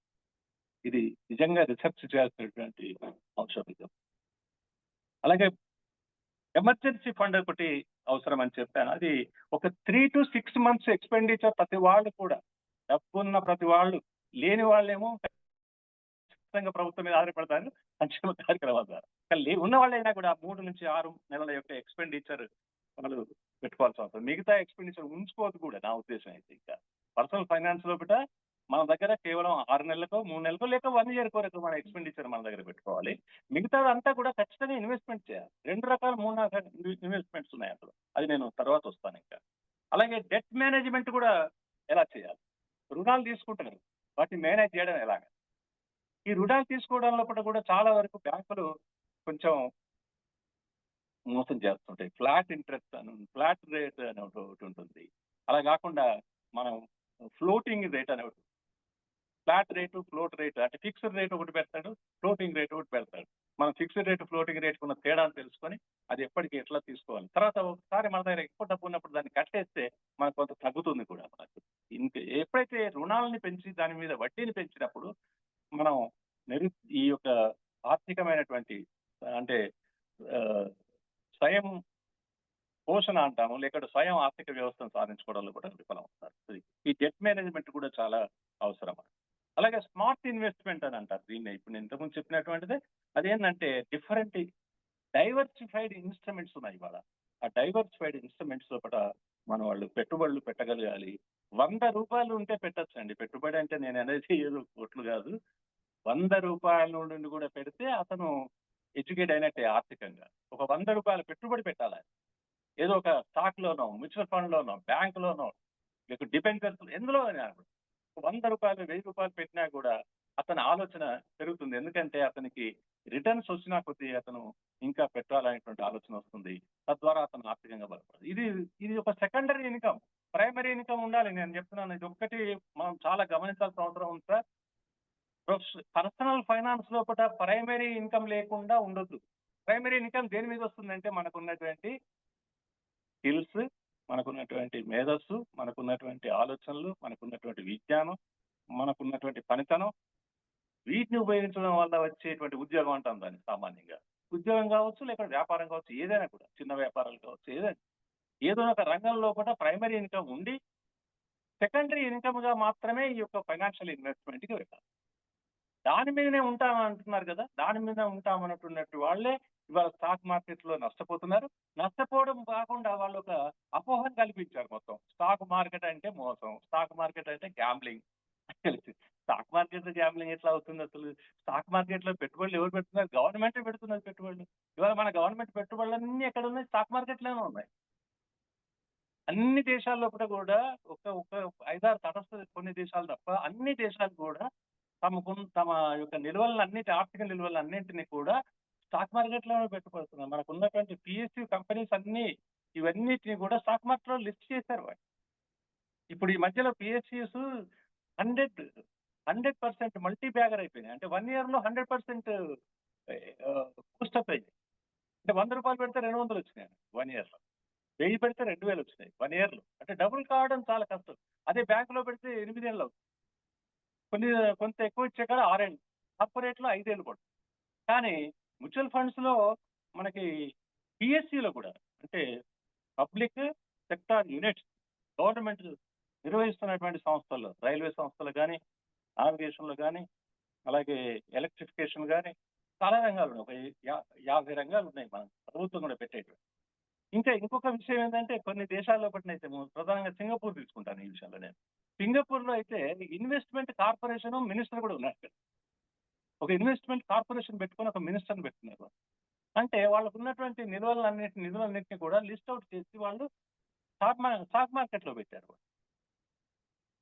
ప్రపంచంలో అన్ని కంపెనీల మీద స్టాక్ మార్కెట్ పెట్టారు వాళ్ళు. యుఎస్ స్టాక్స్ లో పెట్టారు వాళ్ళు. పెట్టేసి ఏం చేస్తున్నారు? 1 year ఒకసారి ఎంత వస్తుందో చూసుకుంటారు. దానివల్ల కూడా వాళ్ళ యొక్క జాతీయ ఆదాయాన్ని సంపాదించగలుగుతున్నారు. ప్రభుత్వం కూడా ప్రజల కొరకు జాతీయ ఆదాయాన్ని సంపాదించేటువంటి ప్రభుత్వాలు కావాలి మనకి. ఇప్పుడు ప్రజలు సంపాదించిన జాతీయ ఆదాయం కాదు ఇది. ప్రజలు సంపాదించే జాతీయ ఆదాయం మీద పెత్తనం చేయడం కానీ పరిపాలన చేయడం కాదు మనకు కావాల్సింది. ఆర్థిక శాస్త్రవేత్తగా మనం గమనించాల్సింది ఏంటంటే ప్రభుత్వం కూడా ప్రజలతో పోటీపడి తాను కూడా ఆర్థిక నిల్వలను సరిగ్గా నిర్వహించి ఇన్వెస్ట్మెంట్ కార్పొరేషన్ ఏర్పాటు చేసి ఇన్వెస్ట్మెంట్ చేసి దాని ద్వారా కూడా సంపాదించగలిగేటువంటి పరిస్థితి ఉండాలి. ఎందుకంటే ఇండస్ట్రియలిస్టులు పరిపాలన కంటే కూడా ఎక్కువ అవకాశాలు మనకు కల్పిస్తారు. మనకి ప్రజలకు కానివ్వండి, ప్రభుత్వాలకు కూడా వాళ్ళే కల్పిస్తారు. ఇండస్ట్రీ ఇవాళ ఒక ఇండస్ట్రీ యొక్క మనకు ప్రధానంగా ఎన్విడా అనేటువంటి కంపెనీ ఉంది. ఎన్విడా అనేటువంటి కార్పొరేషన్ అమెరికాలో. ఎన్విడా కార్పొరేషన్ లో ఒక్కరోజు ఇన్కమ్ ఎప్పుడు మనకి మొన్న చాట్ జీపీటీ అనేటువంటి దాన్ని తీసుకొచ్చినప్పుడు ఏఐలో ఏది ఆర్టిఫిషియల్ ఇంటెలిజెన్స్ లో తీసుకొచ్చినప్పుడు ఒక్కరోజు వాళ్ళు చిప్స్ తయారు. ఈ చిప్స్ తయారు చేయడంలో కూడా చిప్స్ మేకింగ్ లో కూడా ప్రధానంగా ఒక తైవాను, కొరియా లాంటి దేశాలే ముందున్నాయి. ఆ దేశంలో ఇప్పుడు మన దేశం అయితే జీరో అందులో. ఎంత బాధ అనిపిస్తుందంటే చిప్ మేకింగ్ చైనా వాళ్ళు ఉన్నారు, అందరు తైవాన్ కూడా ఉంది. ఇవాళ తైవాన్ నెంబర్ 1 ప్రపంచంలో పట్టినాయి చిప్స్ తయారు చేయడం. మరి ఎన్విడా కార్పొరేషన్ వాళ్ళు చిప్స్ తయారు చేసి, అంటే ఈ దేశాలు తయారు చేసినటువంటి వాటిని వాళ్ళు వ్యాపారం చేసి ఒక్క రోజున అమెరికా లోపల ఉన్నటువంటి బ్యాంకుల లోపల ఉన్నటువంటి ఎంత డబ్బు ఉందో అంత డబ్బును ఒకే రోజు వాళ్ళు ప్రాఫిట్ గా తీసుకున్నారు ఎన్విడా కంపెనీ వాళ్ళు. నా షేర్ కూడా ఉంది అందులో ఎన్విడాలో. నాకు 2.5% వచ్చింది 2 రోజుల్లో. 2 days లో నాకు 2.5% వచ్చింది. అంటే నేను 100 రూపాయలు పెడితే 250 అయింది, 350 కూడా అయింది. ఆ తర్వాత తగ్గిపోతుంది మళ్ళీ మామూలు. అప్పుడే మనం మనలో నుంచి బయటకు వెళ్తాం, డబ్బులు తీసుకుంటాం, మళ్ళీ వేదాలు పెడతాం పెరిగేదాలు. ఈ పెరిగేదాలు పెట్టడం అనేది ఇది రీసెర్చ్ అనలిస్టులు ఉంటారు, ఇది ఫైనాన్షియల్ ఎక్స్పర్ట్స్ వాళ్ళు కూడా. వాళ్ళు చార్టర్డ్ అకౌంటెంట్స్ అవుతారు, అలాగే ఫైనాన్షియల్ ఇన్వెస్ట్మెంట్ ఇది మాస్టర్ కోర్స్ అవుతారు. వాళ్ళు ఇండస్ట్రియల్లో వస్తున్నటువంటి ఫండమెంటల్స్ స్టడీ చేస్తారు. ఇక జరుగుతున్నటువంటి మోసాల గురించి ఒక్కసారి చెప్పాల్సిన అవసరం. జరుగుతున్న మోసాలు ఏంటి అంటే ఈ ఫ్యూచర్స్ అండ్ ఆప్షన్స్ అని ఉంటాయి, అందులో బెట్టింగ్ ఉంటుంది. అంటే ఫ్యూచర్లో ఎంత పెరుగుతుందో నేను ఇప్పుడు పెడుతున్నానని చెప్పి పెట్టి ఎదురు చూస్తాడు, అది పెరగకపోతే నచ్చిపోతాడు. అలాంటివి మనం చేయం. అది చేసేది వాళ్ళు వేరే ఉంటారు. వాళ్ళకి గ్రీడీ అనేటువంటి పర్సన్స్ ఎవరైతే ఉన్నారో 1000-2000 రూపాయలు పెట్టి నాకు 2 రోజుల్లో పట్టినే 4000-5000 సంపాదించాలి, లేక ఎక్కువ సంపాదించాలంటే ఆలోచిస్తున్న వాళ్ళు ఆ పర్సనల్ ఫైనాన్స్ లోపల వాళ్ళు ఇన్వెస్ట్మెంట్ ని పెట్టి ద్వారా వాళ్ళు నష్టపోయేటువంటి పరిస్థితి. అలాంటి నష్టపోయేటువంటి వాళ్ళు 80% ఉన్నారు. అది కరెక్ట్. అది అయితే ఇది ఇది శాస్త్రీయంగా చూసినప్పుడు అది వాళ్ళు చేస్తున్నటువంటి వాళ్ళే వాళ్ళకు మోసం చేసుకుంటున్నటువంటి. అది చేయకూడదు అనేది సెబీ ఎన్నోసార్లు చెప్పింది. సెబీ ఉంది ఇంకొకటి, మీకు డిమాట్ అకౌంట్ లో డబ్బులు ఉంటాయి, మనకి ఈ బ్యాంకులలో ఉండవు. ఈ డబ్బులు పోయి సెబీలో ఉంటాయి. సెబీ రిజిస్ట్రేషన్ డిమాట్ అకౌంట్ లో ఉంటాయి. ఆ డిమాట్ అకౌంట్ లో ఉన్నటువంటి వాటిని మనం లీగల్లీ యాక్సెప్టెడ్ అవి. మనం రేపు దాని మీద ఒక అండర్టేకింగ్ ఇచ్చినట్టయితే నామినీకి వెళ్తాయి, లేకుంటే అట్లే ఉంటే మనం ఎవరికి ఇవ్వాలంటే వాళ్ళకి ఇచ్చిపోతారు, అంతే అంతే వాళ్ళు. సో డిమాట్ అకౌంట్ లో ఉంటాయి సెబీలో. సో సెబీ అనేటువంటి సంస్థ కూడా ఇవాళ ఆర్థికమైనటువంటి పర్సనల్ ఫైనాన్స్ లో కూడా చాలా చర్యలు తీసుకుంటుంది. ఈ మధ్యలో ఈ ఫ్యూచర్స్ అండ్ ఆప్షన్స్ ఏదైతే ఉన్నాయో, బెట్టింగ్ ఏదైతే ఉందో దాన్ని చేయనియొద్దు అనేటువంటి ఆలోచన పెట్టారు. అలా ఎంత చెప్పినా కూడా వినడం లేదు. చాలా మంది ఈ బ్రోకర్స్ తయారైనారు. బ్రోకర్స్ అంటే కంపెనీస్ కాదు, బ్రోకింగ్ కంపెనీస్ కాదు, మామూలుగా ఉండేటువంటి బ్రోకర్స్ ఏం చేస్తారంటే నీకు దీనిలో 1000 పెడితే 2000 వస్తాయి, 3000 వస్తాయి, నువ్వు పెట్టండి అని చెప్తారు వాళ్ళు. 3 రోజుల్లో పెరుగుతుందని చెప్తారు. ఆ 3 రోజుల్లో పెరగదు అది. వీడికైనా డబ్బులు అవసరం ఉంటాయి, ఆ 1000 కూడా వీడు తీసేసుకుంటాడు, నష్టపోతాడు. సో ఈ విధంగా మనకి పర్సనల్ ఫైనాన్స్ లో చాలా మందిని మార్జినల్ ఫ్యామిలీస్ లో ఉన్నటువంటి వాళ్ళు తక్కువ ఇతర నేను అందుకే అంటున్నాను, ఒకరికి పరిచయం లేనప్పుడు వాళ్ళందరూ కూడా ఒంటరి వాళ్ళే కదా. మరి ఇక్కడ అలా ఒంటరైనటువంటి వాళ్ళు ఎవరైతే ఉన్నారు, చాలా మంది ఈ పర్సనల్ ఫైనాన్స్ లో అంతా వాళ్ళు అది ఒంటరితనం బాగా ఉంటుంది, డిప్రెషన్కి పోతారు, చాలా ఇబ్బంది పడతారు. అలాంటి వాళ్ళకి సరి అయినటువంటి గైడెన్స్ ఇచ్చేటువంటి కోర్సెస్ ని కూడా ప్రభుత్వం నిర్వహించాల్సిన, సెబీ నిర్వహించాల్సిన అవసరం ఉంది. కోర్సు వాటిని ముందుకు తీసుకోవాల్సి వస్తుంది. పర్సనల్ ఫైనాన్స్ అనేటువంటి దానిలో ప్రధానంగా గ్రోత్, స్టెబిలిటీ ఈ రెండు కూడా ప్రధానంగా తీసుకోవాల్సిన అవసరం లేదు. దీనికి డెట్ ఇన్వెస్ట్మెంట్ లో పెట్టుకుంటే ఏం కాదు. డెట్ ఇన్వెస్ట్మెంట్ అంటే 6-7% గ్యారెంటీ. ఇది ఇన్ఫ్లేషన్ ని కూడా బీట్ చేస్తుంది అనేటువంటిది. పర్సనల్ ఫైనాన్స్ లో కూడా ఇన్వెస్ట్మెంట్ ఎందుకు పెట్టాలని అంటున్నాం అంటే, మీరు ఎఫ్డీస్ లో పెడతారండి. ఎఫ్డీస్ లో పెడితే ఎంత వస్తుంది? 3%, 4%, 6% మ్యాక్సిమం ఇస్తారు. కానీ మీరు సేఫెస్ట్ మ్యూచువల్ ఫండ్స్ ఉన్నాయి, సేఫర్ మ్యూచువల్ ఫండ్స్ ఉన్నాయి, వాటిలో మనం పెట్టినట్టయితే మనకు కనీసము 18% వస్తుంది, మినిమం 18%. మీరు ఎన్నేళ్ళని పెట్టండి, 5 ఏళ్ళు పెట్టండి, 10 ఏళ్ళు పెట్టండి. కాకపోతే ఈ రోజు పెట్టి రేపు రావాలంటున్నారు. ఎందుకు రాదంటే అందులో వాలటాలిటీ ఎక్కువగా ఉంది. అంటే పడిపోవడం లేవడం, పడిపోవడం లేవడం ఎక్కువగా ఉంది. పడిపోవడం లేవడం దేని మీద ఆధారపడి ఉంది? డిమాండ్ అండ్ సప్లై మీద. ఆ యొక్క సంస్థ నిర్వహిస్తున్నటువంటి వాటిని ఎక్కువ మంది కొంటున్నారు, ఎక్కువ మంది అమ్ముతున్నారు. అమ్మడం కొనడం మధ్య జరిగేటువంటి దాన్ని సప్లై అండ్ డిమాండ్ అంటారు. ఇది ఒక చోట పెరుగుతుంది, ఒక చోట తగ్గుతుంది. దానివల్ల కొన్ని రోజులకి వాలటాలిటీ అనేటువంటిది పోతుంది. దాదాపుగా 3 ఏళ్ళు మనము అందులో పెట్టినట్టయితే 3 ఏళ్లకి మనకు వాలటాలిటీ యొక్క ఎఫెక్ట్ మన మీద ఉంటుంది. సో 3 to 5 years పెట్టగలిగే వాళ్ళు మాత్రమే మ్యూచువల్ ఫండ్స్ లో కానీ, స్టాక్ మార్కెట్స్ లో కానీ ఎంటర్ కావాలి. ఎవరు పడితే వాళ్ళు ఈ రోజుల్లో పెట్టి రేపు వస్తాయని. అది ఎట్లా చేస్తారంటే గ్యాంబ్లింగ్ జరిగింది. బాంబేలో కూడా జరిగింది. దీని మీద 15 సినిమాలు వచ్చినాయండి. మీరు స్టాక్ మార్కెట్ అంటే అది మామూలు కాదు ఇది. దీని మీద సినిమాలు వచ్చినాయి. అమెరికాలో అయితే వందల సినిమాలు ఉన్నాయి. మన దగ్గర 15 సినిమాలు వచ్చినాయి. మన హిందీలో వచ్చినాయి. మన దగ్గర స్టాక్ మార్కెట్ మీద. లిస్ట్ కూడా నా దగ్గర ఉంది. ఈ 15 వీళ్ళు చెప్పేది ఏంటంటే నువ్వు ఇవాళ డబ్బులు పెట్టి రేపు వస్తాయి బాగా పెరుగుతుంది అని చెప్పి అనుకోవడం అవుతుంది. ఇది చాలా గ్రీడీనెస్ దారితీస్తుంది. దానివల్ల ఎక్కువ చిన్న వాళ్ళంతా కూడా నష్టపోతున్నారు. అది తప్పది. 3 to 5 ఇయర్స్ మనం హోల్డ్ చేయగలిగే కెపాసిటీ ఉన్నప్పుడే. అందుకే సెకండరీ ఇన్కమ్ అంటాం దీన్ని. ప్రైమరీ ఇన్కమ్ అనట్లేదు. మన ప్రైమరీ ఇన్కమ్ ఒకటి ఉండాలి. అంటే మనకు ఒక జీవించడానికి కావాల్సినటువంటి ఆర్థిక వనరులు ఉండాలి. మనకు అన్ని రంగాల్లో కూడా సఫిషియెంట్ అయినాకనే మిగిలినటువంటి డబ్బుని దాన్ని బ్యాంకులో పెట్టినట్టయితే మనకి 3 to 5%, 6% వస్తుంది. ఇన్ఫ్లేషన్ తోని 5 ఏళ్ల తర్వాత ఇన్ఫ్లేషన్ పెరుగుతుంది. ఆ 6 to 7% మనకి వెళ్ళిపోతుంది. మన డబ్బులే మనకు మిగులుతాయి. అంటే అప్పుడు వస్తువుల ధరలు పెరిగిపోతాయి.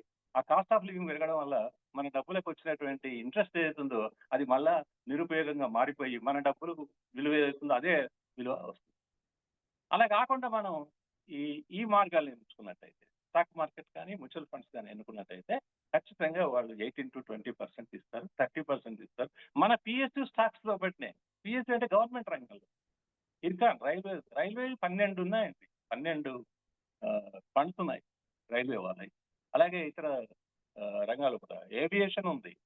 చాలా రంగాల్లో కూడా 20 ఫండ్స్ వరకు ఉన్నాయి. వాటిలో పెట్టుబడి పెడితే మనకి నష్టం లేదు. ఈ విషయాన్ని అందరికీ చెప్పగలిగేటువంటి పర్సనల్ ఫైనాన్స్ ఎక్స్పర్ట్స్ వాళ్ళంతా కూడా హైదరాబాద్ లో ఉంటారు. వాళ్ళు ఎప్పుడు మీటింగ్ పెడతారు. ఏదో చదువుకున్న వాళ్ళు వస్తారు, కొంతమంది నేర్చుకుంటారు, వాళ్ళు ఇంప్లిమెంట్ చేస్తారు. కొందరేమో నష్టపోతారు, కొందరేమో ముందు.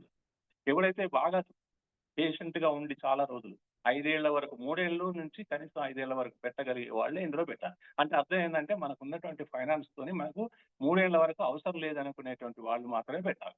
మిగతా వాళ్ళు ఎవరు పెట్టకూడదు. తర్వాత ఈ ఇన్ఫ్లేషన్ అప్పుడు ఇన్ఫ్లేషన్ అనే దాని గురించి మనం తెలిసినటువంటిదే. ఇన్ఫ్లేషన్ యొక్క ఎఫెక్ట్స్ ఎలా ఉంటాయనేటువంటిది మనం ప్రధానంగా చూసినట్టయితే ప్రైసెస్ అనేటువంటి బాగా ఇంక్రీజ్ అవుతాయి. ఇన్కమ్స్ ఏమో పెరగవు. మనీ సప్లై కూడా పెంచుతారు అవసరమైనప్పుడల్లా. Government may print more money and more currency also. అంటే ఇక మనకు అది ఇన్ఫ్లేషన్ భరించగలిగినటువంటి స్థితిలో ప్రజలు లేరు, మనం లేవు అనేటువంటి పరిస్థితి వచ్చినప్పుడు మన సబ్సిడీలు ఇచ్చి ఈ నిత్యావసర వస్తువుల్ని సప్లై చేయాల్సిన పరిస్థితి. సప్లై కూడా కేర్స్ గా ఉంటుంది. అలాగే దాన్ని దొంగ నిల్వల్ని కూడా పెంచగలిగే పరిస్థితి ఏర్పడుతుంది. ఉత్పత్తి తగ్గిపోయినప్పుడు కూడా ఇన్ఫ్లేషన్ వస్తుంది. డిమాండ్ పెరుగుతుంది కానీ వస్తువులు అందుబాటులో ఉండవు. కాస్ట్ ఆఫ్ లివింగ్ పెరుగుతుంది. సో వీటన్నిటిని చూసినప్పుడు మనకు ఇన్ఫ్లేషన్ యొక్క ఎఫెక్ట్స్ చాలా దారుణంగా ఉంటాయి. వాటిని ఎట్లా మీట్ కావాలి, హౌ టు బీట్ ఇన్ఫ్లేషన్. నేను ఇప్పుడే చెప్పాను ఆల్రెడీ, ఇన్వెస్ట్మెంట్ చేయాలండి. దీన్ని ఏమంటామంటే ఇన్వెస్ట్ వైజ్లీ లేక స్మార్ట్ ఇన్వెస్ట్మెంట్. అలాగే రియల్ ఎస్టేట్ లో పెట్టొచ్చు. రియల్ ఎస్టేట్ పెట్టొచ్చు కానీ రియల్ ఎస్టేట్ మోసం అనేటువంటిది పరిస్థితి ఉంది. కాబట్టి స్టాక్ మార్కెట్ లో మోసం లేదు, మ్యూచువల్ ఫండ్స్ లో మోసం లేదు. కాకపోతే మనకు ఉన్నటువంటి మన అందులో పెట్టుబడి పెట్టే అమౌంట్ ఏదైతుందో అది నిత్యావసర అవసరాలకు అవసరమైంది కాకుండా ఉండాలి. అంటే మిగిలిందే ఉండాలి మన వాటిని మాత్రమే మనం పెట్టాలి. అలాగే ఇంక్రీజ్ ఇన్ ఇన్కమ్స్ కూడా అవసరం. ఇన్కమ్ ఏ విధంగా పెంచుకోవాలనేటువంటి ఆలోచన కూడా ఉండాలి. ఇన్ఫ్లేషన్ తట్టుకోవాలి.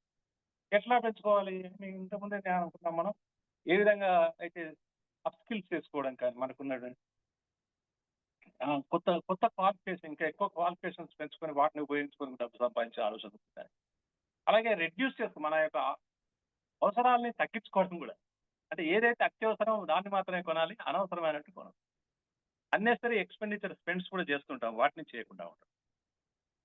కాస్ట్ని కట్ చేయడం అనేది వీలైతే, అంటే ఫోకస్ ఆన్ ఎసెన్షియల్స్ పెట్టడం, రెడ్యూస్ డిస్క్రిషనరీ స్పెండింగ్ అనేది. అలాగే ప్రొటెక్ట్ సేవింగ్స్ ఆల్సో, సేవింగ్స్ ని పెంచుకోవడం. ఆ విధంగా ఇన్ఫ్లేషన్ ని మనం వీలైతే హై హీల్డ్ సేవింగ్స్ ని కూడా మనం చేయాలి. ఇక ప్రాక్టికల్ గా ఇంకా కొన్ని టిప్స్ ఏంటి అంటే మన యొక్క అవసరాలకు తగ్గట్టుగానే మనం నివసించడం అనేది ఉండాలి. ఫైనాన్షియల్ గోల్స్ ని కూడా మనం పెట్టుకోవాలి. తర్వాత మార్కెట్ యొక్క ట్రెండ్స్ ని గమనించి మనం ముందే కొన్ని వస్తువులు ముందే కొనుక్కున్నట్టయితే మనకు మార్కెట్ యొక్క పెరుగుదల మన మీద పడదు భారంగా. టెక్నాలజీని కూడా ఉపయోగించి ఫైనాన్షియల్ ప్లానింగ్ చేసుకోవచ్చు. అంటే అట్లాంటి యాప్స్ అండ్ టూల్స్ ఉన్నాయి. మనం ఏ విధంగా ఖర్చు పెట్టుకోవాలనేటువంటి మార్గదర్శకాలు మనకి ఇచ్చారు. మరి వీటిని మనం కేస్ స్టడీస్ రూపంలో చూసినట్టయితే మనకి సక్సెస్ఫుల్ స్టోరీస్ చాలా ఉన్నాయి. నేను ఇప్పుడు స్టోరీ చెప్పడానికి సమయం లేదు, కానీ సక్సెస్ఫుల్ స్టోరీలో మనకు కావాల్సింది ఏంటంటే ఎవరైతే అతను ఇన్ఫ్లేషన్ తట్టుకోగలుగుతాడు, అంటే ఇతరుల దగ్గర రుణాలు చేయకుండా అతను ఎలా తట్టుకుంటాడు అనేది ప్రధానం. ఇప్పుడు ఉదాహరణకి మన కోవిడ్ పీరియడ్ లో కూడా చాలా మంది రుణాలు చేస్తుంటారు, లేకుంటే బంగారం అమ్మి ఉంటారు, భూములు అమ్మి ఉంటారు. వాళ్ళ దగ్గర ఉన్నటువంటి ఏ అసెట్స్ అయినా కూడా అనేక రకాలైనటువంటి అసెట్స్ అమ్ముకొని ఉంటారు. అలా అమ్మకుండా వాళ్ళకు వస్తున్నటువంటి ఆదాయ మార్గాలతోనే తట్టుకొని ఉండగలిగినటువంటి వాళ్ళు ఎవరైతే ఉంటారో వాళ్ళని అందరినీ కూడా సక్సెస్ఫుల్ అనవచ్చు. అలాగే స్పెండ్స్ ని తక్కువ చేసుకోవడంలో కూడా అనవచ్చు. డైవర్సిఫైడ్ ఇన్వెస్ట్మెంట్స్ పెట్టడంలో కూడా సక్సెస్ అయినటువంటి వాళ్ళు ఉన్నారు. మనకి చాలా మంది ఆ విధంగా డెవలప్ అయినటువంటి వాళ్ళు ఉన్నారు. అంటే ఒక 10 రూపాయలు 50 రూపాయలతోని స్టాక్ మార్కెట్ లో అతను ప్రవేశించి లక్షల కోట్లు కూడా అతను తీసుకున్నటువంటి వాడు. ఈ మధ్యలో ఒక స్టాక్ మనం తీసుకు 10 years బ్యాక్ 2014లో the cost of that instrument was only 170 rupees. But ఈ పర్చేజ్డ్ విత్ 1 lakh. 1 lakh పెట్టాడు దానికి. పెడితే 10 years తర్వాత దాని యొక్క వాల్యూ 171 crores. టిఐ ఇండస్ట్రీస్, ఇది టిఐ ఇండస్ట్రీస్ 10 సంవత్సరం. అది మరి మనకు తెలియదు కదా అంటారు. అదే మరి అందుకే మనము ఇది ఎక్కువగా దాన్ని తెలుసుకున్నటువంటి వాళ్ళే పెట్టగలుగుతున్నారు, కొందరే పెట్టగలుగుతారు. అట్లాంటి మల్టీ బ్యాగర్ స్టాక్స్ కూడా ఉన్నాయి. ఇందులో పెడితే డబ్బు పోదనేటువంటి స్టాక్స్ ఉన్నాయండి. అందులో ఏం పెద్ద ఇది రాకెట్ సైన్స్ కాదు. ఇది ఒక 100 స్టాక్స్ వరకు. ఎందుకంటే 4500 కంపెనీలు ఉన్నాయి. 4500 కంపెనీలు ఉంటే ఎన్ని కంపెనీలు మునిగిపోతాయి? 1000 మునిగిపోతాయి, 2000 3000 మునిగిపోతాయి. ఒక 100 కంపెనీలు ముందుకు పోయేది కావా? ఆ ముందుకు పోయే దానిలో పెట్టాలి మనం. అది అంతే, ఇలా సింపుల్. అందులో ఏమి లేదు. రిలయన్స్ ఉంది, పెట్టచ్చు. కానీ రిలయన్స్ లో పెరుగుదల ఉండదు. ఎవరైతే డబ్బులు బాగా సంపాదించి అతను ఐడి కార్పొరేట్ ఇతర దేశాలలో కూడా మొత్తం లితిక్ గా అతను పరిపాలన చేసి ఆర్థిక పరిపాలన చేసేటువంటి వాళ్ళ యొక్క స్టాక్లు పెరగవు ఇంకా. ఎందుకంటే బాగా పెరుగుతాయి, పెరగకపోవచ్చు. కానీ ఎవరైతే ముందుకు తీసుకుపోవాలనే ఆలోచన, ఇండస్ట్రియల్ డెవలప్మెంట్ ని, ఆర్థిక డెవలప్మెంట్ ని ముందుకు తీసుకోవాలనే క్రమంలో ఉంటారో వాళ్ళే పెరుగుతాయి. సో అట్లాంటి మల్టీ బ్యాంక్స్ తీసుకున్నట్టయితే మన ఎస్బీఐ కానీ యాక్సిస్ బ్యాంక్ కానీ వీటిలో మనకి ఎవ్రీ ఇయర్ 20-25%, 20% మినిమం గా వస్తాయి. అదే స్టాక్ లో పెడతారు. అదే బ్యాంక్ లో పెడితే మనకి అదే 6% ఇస్తాడు అతను. ఇది ఇంతవరకు నేను చెప్తాను. అలాగే మేనేజబుల్, ఈ కంక్లూజన్ కి వస్తున్నాను నేను ఇప్పుడు. మరి సమయ సరిపోయిందేమో అనుకుంటున్నాను నేను. అంటే ఇంకా పొడిగించాల్సినటువంటి అవసరం లేదు. దీన్ని ఈ మీట్ కావడానికి, క్రైసిస్ ని మీట్ కావడం కానీ, పర్సనల్ ఫైనాన్స్ సంబంధించిన విషయాలు కానీ, లేదా ఇన్ఫ్లేషన్ కి తక్కువ ఉండడం వల్ల కానీ, దాని కొరకు మనం ఏం చేయాలి, గవర్నమెంట్ ఏం చేయాలి, మనం ఏం చేయాలని కొన్ని విషయాలు మళ్ళీ ఒకసారి మనం తెలుసుకుందాం. ఎంప్లాయింగ్ యూత్, ఎక్కడైనా యూత్ ని ఎంప్లాయ్ చేయడంలో కూడా ముందుండాలి ప్రభుత్వం. అలాగే యూత్ కూడా ముందుండాలి. ఈ రెండు వైపులా చెప్పుకుంటాను నేను. ఎందుకంటే మరి ఇటు నుంచి లేకపోతే అటు నుంచి ఎలా వస్తుంది? అతను ప్రయత్నం చేయాలి ఎంప్లాయ్మెంట్. అలాగే ఎంప్లాయింగ్ ఉమెన్ అనేది ఒకటి వచ్చింది. ఈ మధ్యలో ఒక ఆర్టికల్లో నేను చదివాను. భారతదేశానికి సజెషన్ ఇచ్చారు ఒక ఎకానమిస్ట్. ఏంటంటే మన దేశంలో 50% మంది ఆడవాళ్ళు ఉన్నారు కదా, అందులో 15% దాదాపుగా ఆర్థిక రంగంలో ఉన్నారు. ఏదో ఒక చిన్నదైనా పెద్దదైనా ఆర్థిక రంగంలో ఉన్నారు. So 35% of women are not in the economic activity. మరి దేశం ఎట్లా డెవలప్ అయింది? అందరు ఎట్లయితే ఎకనామిక్ యాక్టివిటీ. కాబట్టి ఎకనామిక్ యాక్టివిటీని ఎందులో జెండర్ బేస్డ్గా తీసుకోవాల్సిన అవసరం ఉంది. ఉమెన్ ఎంప్లాయ్మెంట్ ని ప్రోత్సహించాల్సిన అవసరం. ఉమెన్ ఎంప్లాయ్మెంట్ అయితే ఎప్పుడు పెరుగుతుందో అప్పుడు ఖచ్చితంగా ఇది ఆర్థిక సంక్షోభానికి దూరంగా పోతాం. మనం ఖచ్చితంగా ఆర్థిక సంక్షోభాన్ని, ఇన్ఫ్లేషన్ ని, పర్సనల్ ఫైనాన్స్, ఈ మూడిట్లో సక్సెస్ అవుతాం. క్రాప్ ఇన్సూరెన్స్ అవసరం రైతులకి. మీరు క్రాప్ ఇన్సూరెన్స్ అంటే ఇప్పుడు ఇస్తున్నారు కదా, అది నాకు తెలిసిన అందరికి మీకు తెలిసే ఉంటుంది. అది ఇండివిజువల్ గా ఇవ్వాల్సిన అవసరం. ఇండివిజువల్ ఇవ్వకుండా మనం గ్రామానికి ఇంత అని ఇస్తాం, దాన్ని వాళ్ళు ఎవరో కొందరు తీసుకుంటారు, కొందరు తీసుకోరు. ఈ క్రాప్ ఇన్సూరెన్స్ ఖచ్చితంగా రైతులకు ఇవ్వాల్సిన, అలాగే హెల్త్ ఇన్సూరెన్స్ టు ఆల్ అనేది కూడా అవసరం. ఎందుకు ఇవన్నీ చెప్పినట్టు హెల్త్, ఎడ్యుకేషన్ ఈ రెండింటిని ఎప్పుడైతే మనం మౌలికమైనటువంటి మానవ వనరులకు తోడ్పడే అంశాలు ముందుకు తీసుకెళ్తే, వాళ్ళ ద్వారా ఉత్పత్తి జరిగితే, వాళ్ళ ద్వారా రీసెర్చ్ జరిగితే, మన దగ్గర ఇన్వెస్ట్మెంట్ ఉంది, ఇన్నోవేషన్ లేదనేది ఒక పెద్ద జోక్ గా మారిపోయింది. ఎకనామిక్స్ మాట్లాడుతారు, we are all investors but not innovators. Innovators కాదు మరి వాస్తవంగా.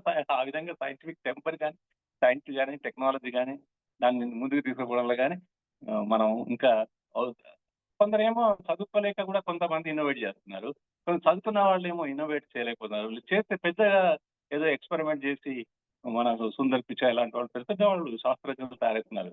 హై లెవెల్ ఉన్నారు కాదంటలేదు, కానీ వాళ్ళు ఇతర దేశాల్లో కూడా ఉన్నారు.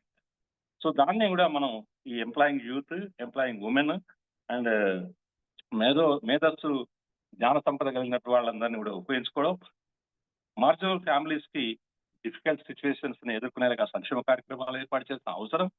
ఇది ప్రధానంగా పరిపాలనలో ఒక విడదీయరాని అంశంగా ఉండడం అనేది మన ఎదుగుతున్నటువంటి అభివృద్ధి చెందిన దేశాలకు ఒక పెద్ద ఇబ్బందికరమే, కానీ కంపల్సరీ అవుతుంది.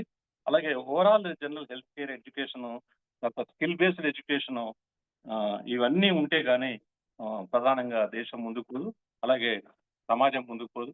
దేశం ముందుకు పోవడం కంటే సమాజం ముందుకు పోవడం మీద కూడా మనం దృష్టి పెట్టాల్సిన అవసరం ఉంది.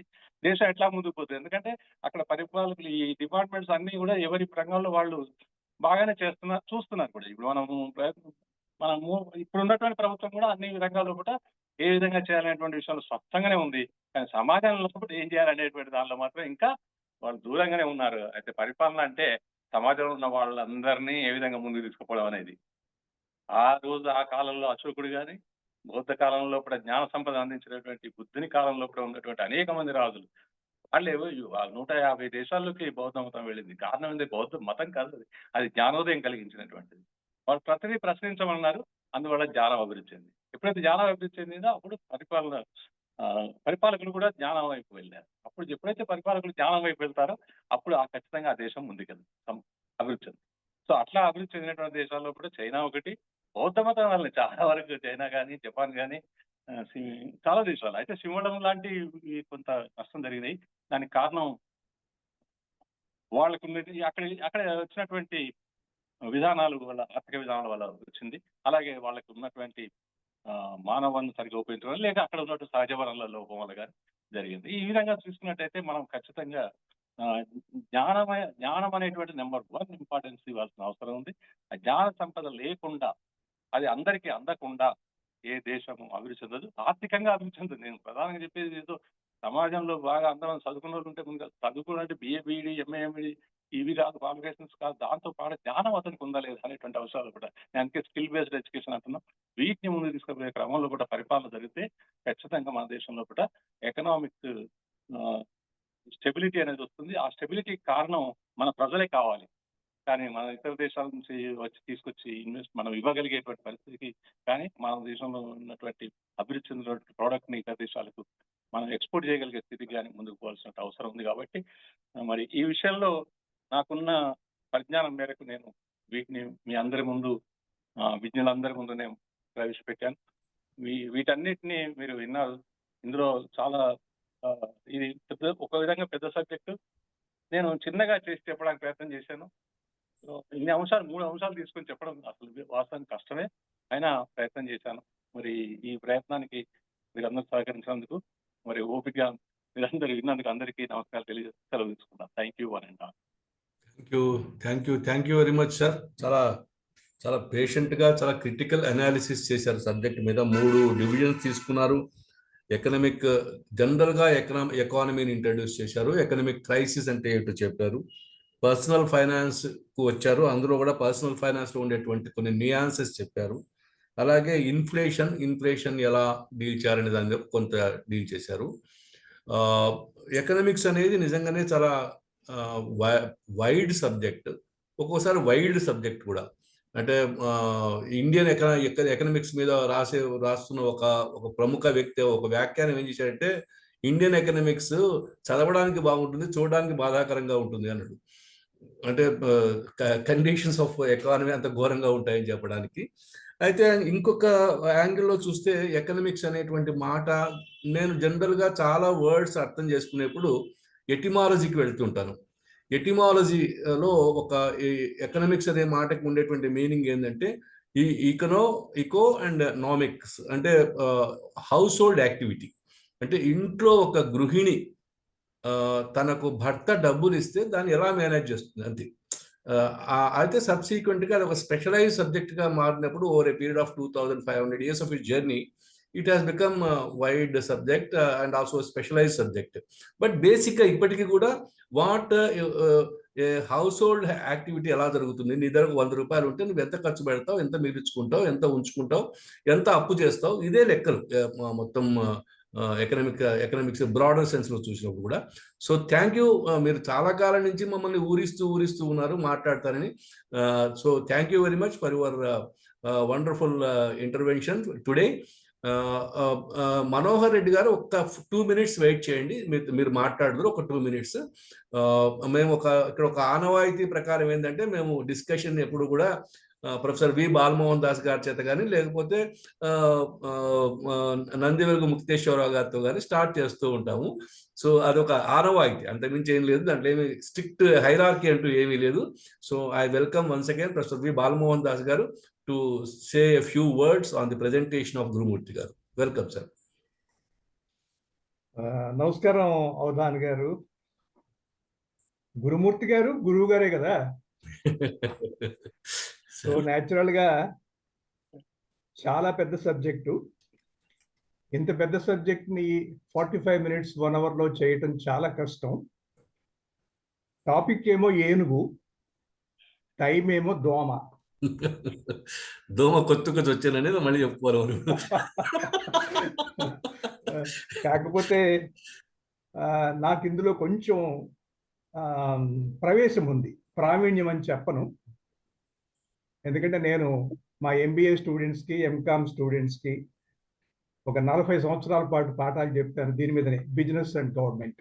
నేను చెప్పిన పాఠం ఇండియన్ ఇండస్ట్రియల్ ఎకానమీ ఒక పుస్తకం కూడా రాయడం జరిగింది. అది 1 లక్ష కాపీలు అమ్మాము మేము, 12 ఎడిషన్లు వచ్చినాయి. చాలా విషయాలు చెప్పారు. కానీ నాకు అనిపించింది గురుమూర్తి గారికి మనం ఇలా కాదు టాపిక్, ఏదో ఒక చిన్న టాపిక్ ఇచ్చి 45 minutes ఇవ్వాలి వారికి. అప్పుడు మనకి తప్పకుండా వారి నుంచి చాలా ఎక్స్పెక్ట్ చేయొచ్చు, మనకి పనికొచ్చే విధంగా చేయొచ్చు.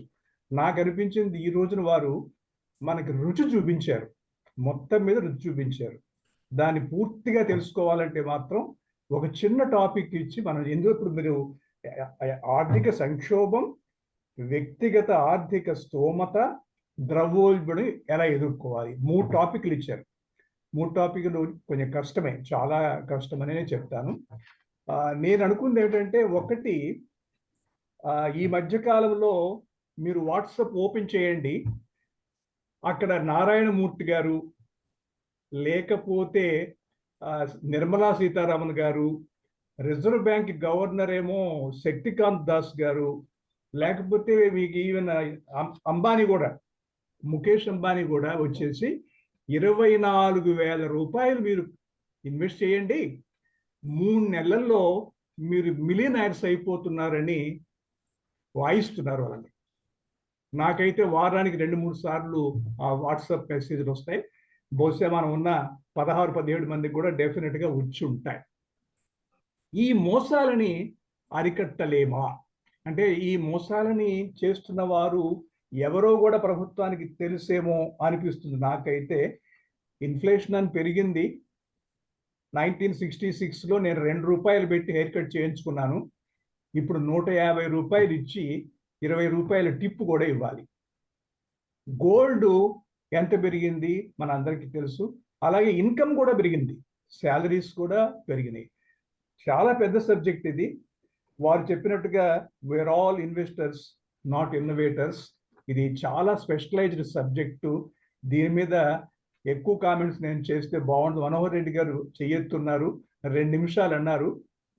రఘుకుమార్ గారు నాకు 2 నిమిషాలు పూర్తి చేయండి అన్నట్లుగా ఇండికేషన్ ఇచ్చారు, కానీ నేను 5 నిమిషాలు తీసుకున్నాను. నమస్కారం. Thank you sir, thank you. Manohar Reddy గారు అన్మ్యూట్ అవ్వాలి మీరు. వినబడుతుందా సార్? అవునండి. వీలైనంత షార్ప్ గా ఉండండి రెస్పాన్స్. Okay sir. అంతర్జాల సమావేశానికి అధ్యక్షత వహించిన పెద్దలు రఘుకుమార్ గారికి, గురుమూర్తి గారికి గురుభ్యో నమః. పోతే ఇప్పుడు నా ప్రశ్న ఏంటంటే, మీ ప్రసంగం చాలా అద్భుతంగా ఉంది. భారతీయ ఆర్థిక వ్యవస్థను, అందులోని విభిన్న పార్శ్వాలని చక్కగా మీరు ఆవిష్కరించారు. అయితే నాకు ఒక ఆలోచన ఏంటంటే, మన భారతీయ ఆర్థిక వ్యవస్థ ప్రపంచంలో ఇప్పుడు దాదాపు 5వ అతిపెద్ద ఆర్థిక వ్యవస్థగా రూపొందుతున్నటువంటి పరిస్థితి తమరికంతా తెలిసిన విషయమే. అయితే దీనితో సమాంతరంగా ఇప్పుడు మీరు ఒక మాట అన్నారు, దేశము సమాజం సమాంతరంగా అభివృద్ధి చెందాలి అనే విషయంలో అన్నారు. కానీ భారతదేశం మరి మెరుస్తుంది ఆర్థికంగా. కానీ భారత ఆర్థిక వ్యవస్థ ఏ రకంగా అయితే ఎంతగా అభివృద్ధి చెందిందో దానికి అనుగుణంగా ఆ ప్రపోర్షనేట్గా ఇన్కమ్ ట్యాక్స్ పేయర్స్ సంఖ్య పెరగటం లేదు. అంటే ఆదాయపు పన్ను మదింపుదారుల సంఖ్య ఎందుకు పెరగటం లేదు? ఎందుకంటే మరి ఇంతగా డిజిటల్గా, ఇంతగా సాంకేతికంగా మనం అభివృద్ధి చెందాం. ఈరోజు తోపుడు బళ్ళ వాళ్ళు క్యూఆర్ కోడ్ను ఉపయోగించి అమ్మకాలు, కొనుగోలు ఉపయోగిస్తున్నటువంటి పరిస్థితుల్లో కొన్ని ముఖ్యంగా ఈ రియల్ ఎస్టేట్ రంగం కానీ, ఫిలిం ఫీల్డ్ కానివ్వండి, సర్వీస్ సెక్టార్ కానివ్వండి, ఇట్లా చాలా రంగాలు నుంచి రావాల్సిన అనుకున్నంత రీతిలో ఈ భారత ప్రభుత్వానికి రావాల్సినటువంటి ఆదాయం కానీ, లేకపోతే పన్ను మదింపు కానీ జరగటం లేదేమో అనే అనుమానాలు, ఆరోపణలు ఉన్నాయి. కాబట్టి ఇంతగా అభివృద్ధి చెంది, ఇంత సాంకేతికంగా అభివృద్ధి చెందినప్పటికీ కూడా వాళ్ళని పర్టికులర్గా ఒక వర్గానిగా నేను చెప్పడం కాదు, ఎవరైతే ప్రభుత్వానికి ఎగవేస్తూ ఎందుకంటే ఒకవైపు చూస్తుంటే ముబ్బడిగా ఆడంబరాలు కార్యక్రమాలు జరుగుతూనే ఉన్నాయి. కానీ ఈ కార్యక్రమాన్ని మదింపు చేసేటటువంటి ఒక వ్యవస్థీకృతమైనటువంటి వ్యవస్థ లేకపోవడం అనేది మనం చూస్తూనే ఉన్నాం. కాబట్టి దీనికి ఏం చేస్తే బాగుంటుంది? దేశంలో భారతీయ ఆర్థిక వ్యవస్థను తో పాటు దానికి సంబంధించినటువంటి మదింపుదారుల సంఖ్యను పెంచడానికి మనం ఏ రకమైనటువంటి స్థితిగతి ఉంటే బాగుంటుంది అనేది మీరు విలువైన సూచనలు ఇస్తారని నేను ఆశిస్తున్నాను సార్. నమస్కారం. Thank you sir. ఎండ్ చేయండి. చివరిలో అన్ని క్వశ్చన్స్కి ఒకేసారి సమాధానం ఇవ్వండి. That would be better interaction. Mukteswararao గారు వినపడుతుందండి సార్?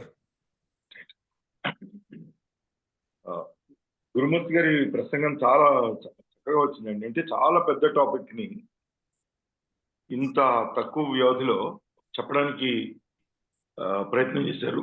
అయితే ప్రయత్నంలో ఒక విశేషం ఏంటంటే, చెప్పిన ప్రతి పాయింట్ అర్థమైంది. అది ఒకటప్పుడు పెద్ద టాపిక్ ఎత్తుకున్నప్పుడు మనకి కొన్ని అర్థమవుతాయి, కొన్ని అర్థం కాకుండా, కొన్ని విని కొన్ని వినకుండా వదిలేస్తాం. వాళ్ళు ఆయన మాట్లాడిందంతా కూడా ధోరణి మనందరినీ కూడా చేయబట్టుకుని నడిపించుకుంటూ వెళ్ళారు. దానికోసం వారికి ప్రత్యేకించి ప్రజెంటేషన్ పాయింట్ ఆఫ్ వ్యూలో ప్రత్యేకించి అభినందనలు చెప్పాల్సిన అవసరం ఉంది. ఇవాళ నాకు ఒక్క పాయింట్ ఏమిటంటే, నాకు విశేషంగా అనిపించింది, మనము వైజ్ ఇన్వెస్ట్మెంట్స్ ఉండాలి. ఈ పర్సనల్ ఫైనాన్సింగ్ గురించి మాట్లాడుతూ, అది కొంతమంది ఇప్పుడు ఆయన 1 లక్ష రూపాయలు పెడితే 120 కోట్లు అయింది అని ఒక ఉదాహరణ చెప్పారు. అట్లాంటి వాటిలోనే నాకు ఏమనిపిస్తుంది అంటే, 2 పాయింట్స్ ప్రధానంగా మీ నుంచి తెలుసుకోవాలనుకుంటున్నా. ఒకటి, ఏమిటా గెలిచే గుర్రం అనేది గుర్తుపట్టడం కష్టం. గుర్ర పందాల్లో గెలిచే గుర్రం అంటూ ఒకటి ఉంటుందని అనుకుంటారు, కానీ ఏమీ ఉండదు. గుర్ర పందాల మీద వచ్చిన కథలన్నింటిలో కూడా అది చెబుతారు. గుర్ర పందాల మీద వచ్చిన నవలా సాహిత్యంలో కూడా అది చెబుతారు. అనేక రకాల టక్కుటమారు విద్యలు దాని వెనకాల ఉంటాయి. అవేమో మనకి డీకోడ్ అవుతాయి. మరి ఏమిటి డీకోడ్ అవుతాయంటే, మనకి కొన్నిటిని గురించి అక్కడ ప్రచారంగా ఉండేది, ఆ గుర్రం ఉంటుంది, అది డి అనే అక్షరంతో ముందు ఆరంభం అవుతుంది, ఎఫ్ అనే అక్షరంతో ఆరంభం అవుతుంది, ఇట్లాంటివి చెప్తారు. ఇవన్నీ కూడా దాని చుట్టూ అల్లుకున్న కథలు, దాని చుట్టూ ఉన్నటువంటి మైథాలజీ.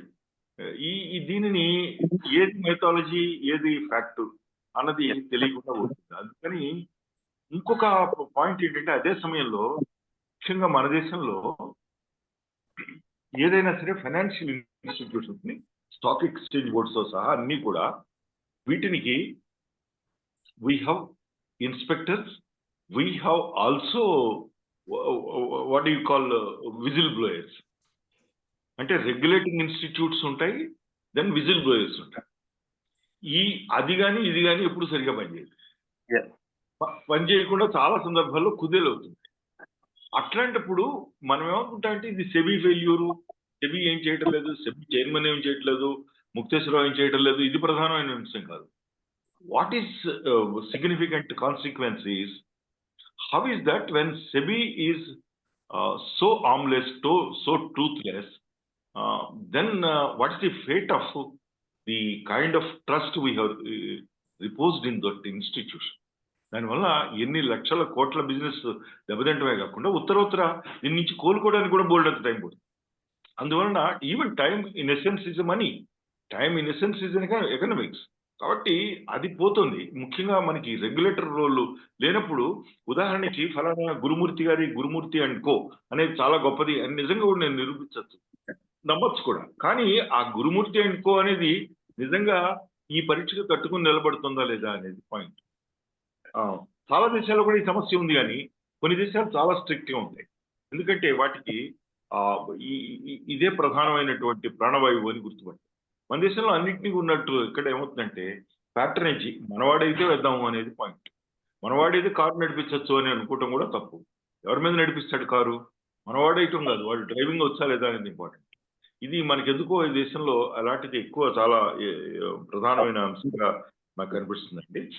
ఒక పాయింట్ ఏంటంటే మీరు చెప్పింది వాళ్ళ ఇంట్రెస్టింగ్ పాయింట్, హ్యూమన్ బీయింగ్స్ ఉన్నారు. We have lot of human beings but no human resources.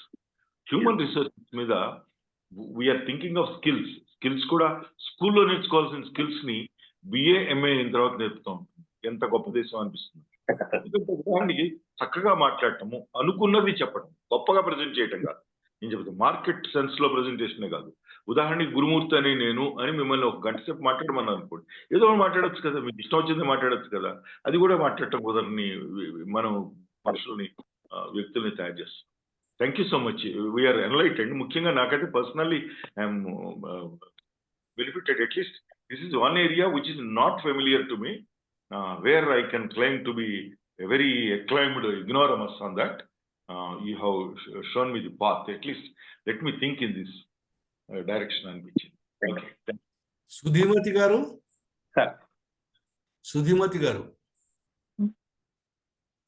నమస్కారం సార్, అందరికీ నమస్కారం. మొదట్లో నేను అటెండ్ కాలేదండి, బిగినింగ్ నుంచి నేను వినలేదు.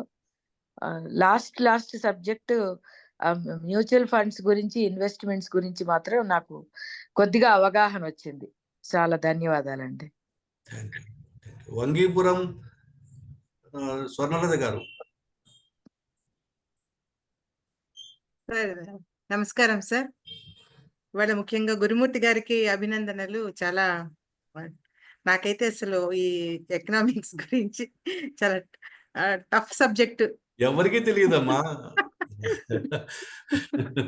నిజం చెప్పాలంటే ఇన్వెస్ట్మెంట్స్ అవి చాలా మందికి తెలియదు. మన ఇంకా కొరుకుడు పడని సబ్జెక్ట్ ఈరోజు, కానీ విన్నాను సార్ నేను మొత్తం కూడా. అంటే ఇన్వెస్ట్మెంట్స్ ఇప్పుడు నాకైతే అంటే చూస్తుంటాం కాబట్టి ప్రపంచంలో కూడా అన్ని వింటుంటాం, న్యూస్ పేపర్లో ఇవి ఒకసారిగా కుదేలైపోయింది మార్కెట్, ఇట్లంతా చెప్తూ ఉండడం, ఈ మాటలన్నీ వింటుంటాను కాబట్టి కాస్త ఇంట్రెస్ట్ గానే విన్నాను. బాగా చెప్పారు సార్ మొత్తం. అంటే నాకు ఎట్లా అనిపించింది అంటే కొన్ని సలహాలన్నీ ఈయన దగ్గర నుంచి తీసుకోవాలి, ఏదైనా మార్కెట్ కి సంబంధించిన ఏమైనా ఉంటే. ఏదో ఇప్పుడు రైల్వేస్ లో ఇన్వెస్ట్ చేస్తే దాంట్లో ఒక మ్యూచువల్ ఫండ్స్ ఉన్నాయి, దాంట్లో పెడితే చాలా ఇది ఉంటుంది, కానీ అది అందరికీ తెలియదు అన్నారు. అంటే ఆయనకు తెలిసి ఉంటుంది, ఖచ్చితంగా తెలుసుకోవాలి ఆయన అడిగి అని అనిపించింది. అలా ఏమైనా మాకు సజెస్ట్ చేస్తారా అనేది ఒక క్వశ్చన్స్ సార్. ఇంక చాలా బాగుంది సార్. అంటే మొత్తంగా పర్సనల్ గా కూడా, అంటే మా ఇంట్లో కూడా ఈయన చెప్తుంటారు, ముందు మా వారి స్ట్రాటజీ ఏంటంటే ముందు పొదుపు చేసి తర్వాతనే మనం ఖర్చు పెట్టుకోవాలి అని. అంటే మనకు కావాల్సిందంతనే మనం ఖర్చు పెట్టాలి, పొదుపు గురించి ఎక్కువ ఆలోచించాలి అని. సో ఆ స్ట్రాటజీని ఇంట్లో ఫాలో అవుతుంటారు అందరూ కూడా. అండ్ అంటే మనం డబ్బులు ఏదో మనకు ఖర్చు పెట్టేసుకొని మిగిలింది పొదుపు చేయడం కాదు, ముందు పొదుపు చేసి తర్వాత దాంట్లో నుంచి మనం ఖర్చు పెట్టుకోవాలి. సో అది మాకు తెలిసిన చిన్న ఇది అనమాట. ఇంకొకటి సార్, ఇప్పుడు మేక్ ఇన్ ఇండియా అని చెప్పి మన మనకు అంత మారుమోగుతోంది కదా, అంటే దానివల్ల ఏమన్నా ఈ ఆర్థిక పరిస్థితులు ఇవన్నీ కూడా మెరుగుపడే అవకాశం ఉందా? మనం కూడా అలా ఏమన్నా దేశం ఒక గొప్ప స్థాయికి చేరుకునే ఇది ఉందా? దానికి దీనికి ఏమన్నా ఆ లింక్ ఏంటో మీరు చెప్తే వినాలని ఉంది sir. Thank you sir. Thank you. Professor Kalidas Purushottam గారు. నమస్కారం అండి. నమస్తే సార్. చాలా చక్కగా చెప్పారు నా బొట్టు వాళ్ళకి. నేను తెలుగు లెక్చరర్ని, కానీ నా ఫ్రెండ్స్ బిజినెస్ పీపుల్ షేర్ మార్కెట్లో ఉండే ఇట్లాంటి వాళ్ళు నాకేమీ తెలియకపోయినా వాళ్ళు చెప్పేవాళ్ళు. వాళ్ళ మాటలు విని కొద్దిగా నేను అప్పుడు 20 రూపాయలు 30 రూపాయల షేర్స్ కొన్నానండి. ఇప్పుడు అవి 25 lakhs మన వర్త్ పడుతుంది. మధ్యలో కొన్ని అమ్ముకున్నాను. అయినా కూడా నేను ఇన్వెస్ట్ చేసింది చాలా తక్కువ. ఇప్పుడు దాదాపు 25 లక్షల దాకా ఉంది విలువ. ఇందులో ఇంకోటి కూడా ఏంటంటే నాకు ఇష్టం లేకపోయినా నా బలవంతంగా కొన్నిసార్లు నేను ఆ ఇళ్ల స్థలాలు కొన్నానండి. వద్దంటుంటే కూడా ఇంక వాళ్ళు అవి కూడా నేను అమ్మలేదు, అట్లాగే ఉండిపోయినాయి.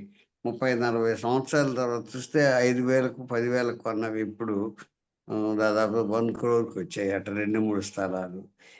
ఆ రెండు ఒకటి. మీరు బంగారం గురించి చెప్పలేదు. బంగారం కూడా కొద్దిగా ఉంటే మంచిదని నాకు అనిపిస్తుంది. నాకున్న వయస్సులు మిత్రులండి, నా క్లాస్ కాలేజీ వాళ్ళు ఏమంటారంటే కొంచెం బంగారం ఉండాలి, కొద్దిగా డబ్బుగా ఉండాలి, కొంచెం ఒక ఇల్లు ఉండాలి, ఒక ఇళ్ల స్థలం ఉండాలి, ఇట్లా డిస్ట్రిబ్యూట్ అయితే ఒక దానిలో పోయినా ఒక దానిలో ఉంటుందని చెప్పేవాళ్ళు అండి. వాళ్ళందరూ వయస్సులు. వాళ్ళ మాట నాకు కొద్దిగా నచ్చింది. అప్పుడు నాకు ఎకనామిక్స్ తెలియదు. Thank you for sir. Share market గురించి చెప్పారు. అది చాలా మంది అసలు దాని జోలికి వెళ్ళరు. మంచి పని చెప్పారు. Thank you sir. Hello, if I may, this is Nageswara Rao Tirumala Setti అండి. If you don't mind, I want మాట్లాడండి. నేను ఇప్పుడు ఇండియాకి వచ్చాను అనమాట. కొంచెం సందర్భం చూసుకొని చేరాల్సి వచ్చింది. వన్ థింగ్, గురుమూర్తి గారు, ముక్తేశ్వరరావు గారు, పెద్దవాళ్ళు కూడా అన్నది ఇది చాలా పెద్ద సబ్జెక్ట్. నాకైతే this is like introductory course class లాగా అనిపించింది, because I'm interested in this aspect. ఇంకొకటేమో డైవర్సిఫికేషన్ ఇస్ ఎసెన్షియల్. ఇప్పుడు అన్నట్టుగానే real estate, other aspects including shares and such. అసలు అది ఎడ్యుకేషన్ ఫ్రమ్ ద చైల్డ్హుడ్. మన కుటుంబంలో పిల్లలకి ఎలా నేర్పుతున్నాము, ఎలా చూపిస్తున్నాము. ఇంకొక మేజర్ థింగ్ నాకు అనిపించేది ఫిలసాఫికల్ ఆస్పెక్ట్. మన ఇండియాలో ఎక్కువ మంది హౌ టు గెట్ రిచ్ అనేది కష్టపడి పథకాలు వేసుకొని ప్లాన్ ప్రకారం పాటిస్తూ ఉంటే, ఒకటి ఏంటంటే ఈ కంపెనీ అంటే దోచేస్తుంటుంది, ధనికులు అందరూ వెధవలు, ఇట్లాంటి కొన్ని ఉంటాయి. ఆయన చూసి ఎట్లా చేస్తున్నాడు, ఇంత ఎట్లా వచ్చింది, ఏదో చేసి ఉండొచ్చు, అవన్నీ తీసి పడేసి మీరు అన్నట్టుగా hunger makes you do something great for your self. అది ఉండాలి. దాని స్కిల్స్ ఎట్లా పెంచుకుంటాము. ఇన్ఫ్లేషన్ ఉన్నా కానీ ఇంకా ఎవరినో ఏదో అనుకోకుండా హౌ టు డూ ఇట్. ఇంకొక పర్సనల్ ఎక్స్పీరియన్స్, మీరు అన్నారు స్టోరీలు పెద్దగా అక్కర్లేదు, కానీ నేను గవర్నమెంట్ ఎంప్లాయీగా చేశాను స్టేట్ ఆఫ్ ఫ్లోరిడా. కొద్దిగా ఉంచుకొని ఒక ముక్తేశ్వరరావు గారు ఒకరు ఎవరు అన్నారు, how do you figure out the winning horse? Okay, fine. The bottom thing line is you got to do some research, you got to study. మన పరిసరాలు మనం గమనించాలి. What is happening around the world. Computer science లో కానీ ఇప్పుడు యాపిల్లో నేను ఒకసారి retirement వస్తే కొంత పెట్టానండి. అది 1,00,000 పడితే ఇప్పుడు 7 లక్షలు అయింది. I'm talking about dollars. ఎలాగూ అప్ అండ్ డౌన్స్ చూసుకుంటూ తక్కువైనప్పుడు వారెన్ బఫెట్ అన్నది మీ అందరికీ తెలిసిందే, when the market is in fear, you be bold. అలా anyway, this is very very interesting and essential. ఒట్టిగా ఈ డబ్బులు ఇచ్చేసి పేదలుగానే ఉంచకుండా నాకు అది డిస్హార్టనింగ్ అనిపిస్తుంది. మంచి topic. Thank you so much అండి. Thank you sir. Thank you. ఇక్కడ ఇంకొక ఫైనాన్షియల్ ఎక్స్పర్ట్ ఉన్నాడు, Ram. Would you like to say something? Ram? Prakash కూడా ఫైనాన్షియల్ ఎక్స్పర్టే కదా. ప్రకాష్ రావు కాదు పాపం, నాలాగే నాలాగే ఇన్ఎక్స్పెక్ట్ వాడు. అలాగే కదా, మనలాగే ఇక్కడ చాలా మంది ఉన్నారు. నిన్ను కూడా కనుక్కుంటా, నాకేం అభ్యంతరం లేదు. Hello Ram. I think it's financial times economics గురించి మాట్లాడాల్సిన పీక్ పాయింట్ ఇన్ ఇండియా ఇప్పుడు. యాక్చువల్గా ఆయన చెప్పిన దాంట్లో రెండు some of my thoughts were so matching అనమాట. ఫస్ట్ వన్, మనల్ని ఇన్వెస్ట్ చేయండి, మనల్ని సంపాదించండి అని చెప్పే ప్రభుత్వాలు సంపాదించడం చాలా దరిద్రంగా ఉంటుంది. ఆ దారులు, ఆ పద్ధతుల్లో వాళ్ళ ప్రిన్సిపల్స్, వాల్యూస్ అసలు భరించలేని స్థాయిలో ఉంటాయి. సో వాళ్ళు సంపాదించకుండా మనల్ని మాత్రమే సంపాదించండి, ఇన్వెస్ట్ చేయండి అని చెప్పి దాన్ని ఎంత ఉద్దరగా ఖర్చు చేస్తున్నారు, ఎంత వ్యర్థంగా దాని నుంచి రిసోర్సెస్ క్రియేట్ చేస్తున్నారు. It's fate and state of our economics. అది అందరికీ తెలిసిందే. But I have been always been voicing for what does government doing to earn money. How is that it is competent to its citizens in investing and in making some returns to the nation or to government అన్నది ఇండియాలో మనల్ని ఆలోచించమంటున్నారు కానీ ఏ ప్రభుత్వం ఆలోచించట్లేదు. That's one of the facet of poor facet of our way in which our economic state of affairs is. రెండవది, ఆయన investment గురించి చెప్పారు, ఫినాన్సింగ్ గురించి చెప్పారు. ఐ థింక్ నేను లాస్ట్ బిఫోర్ వీక్ నేను ఒక పుస్తకాన్ని పరిచయం చేస్తూ కూడా అదే చెప్పాను. మనకు ఇన్వెస్ట్మెంట్ లిటరసీ గురించి తెలియదు అని జరుగుతున్న ప్రచారంలో one of the missing piece ఏంటంటే మనకి అర్నింగ్ లిటరసీ కూడా లేదు. అంటే మనం ఎంత సంపాదించుకోవాలి, ఎలా సంపాదించాలి, వాట్ ఆర్ ది మోస్ట్, అంటే మన స్ట్రెంగ్త్ ఫస్ట్ మనం ఐడెంటిఫై చేయాల్సింది మన అర్నింగ్ కెపాసిటీ ద్వారా, క్యాపబిలిటీస్ ద్వారా. అది చెయ్యకుండా మన స్ట్రెంగ్త్ ని వాపు చేసే ప్రయత్నం ఈ ఫినాన్షియల్ లిటరసీ మీద జరుగుతుంది అనమాట. This is one myth that I have been constantly been telling all my clients. మీరు ఎక్కడ ఏం చేయాలి అన్నది కాదు, ముందు మీరు ఎంత సంపాదించుకోవాలి, ఎలా సంపాదించాలి అన్నది మాత్రం ఆ లిటరసీ పెంచట్లేదు, ఆ అవేర్నెస్ క్రియేట్ అవ్వట్లేదు. And with this I think CSD ఇవాళ has created a dialogue for more future sessions from in నుంచి అని అనుకుంటున్నాను. Thank you. These are some of my thoughts. Thank you sir. Kasturi గారు.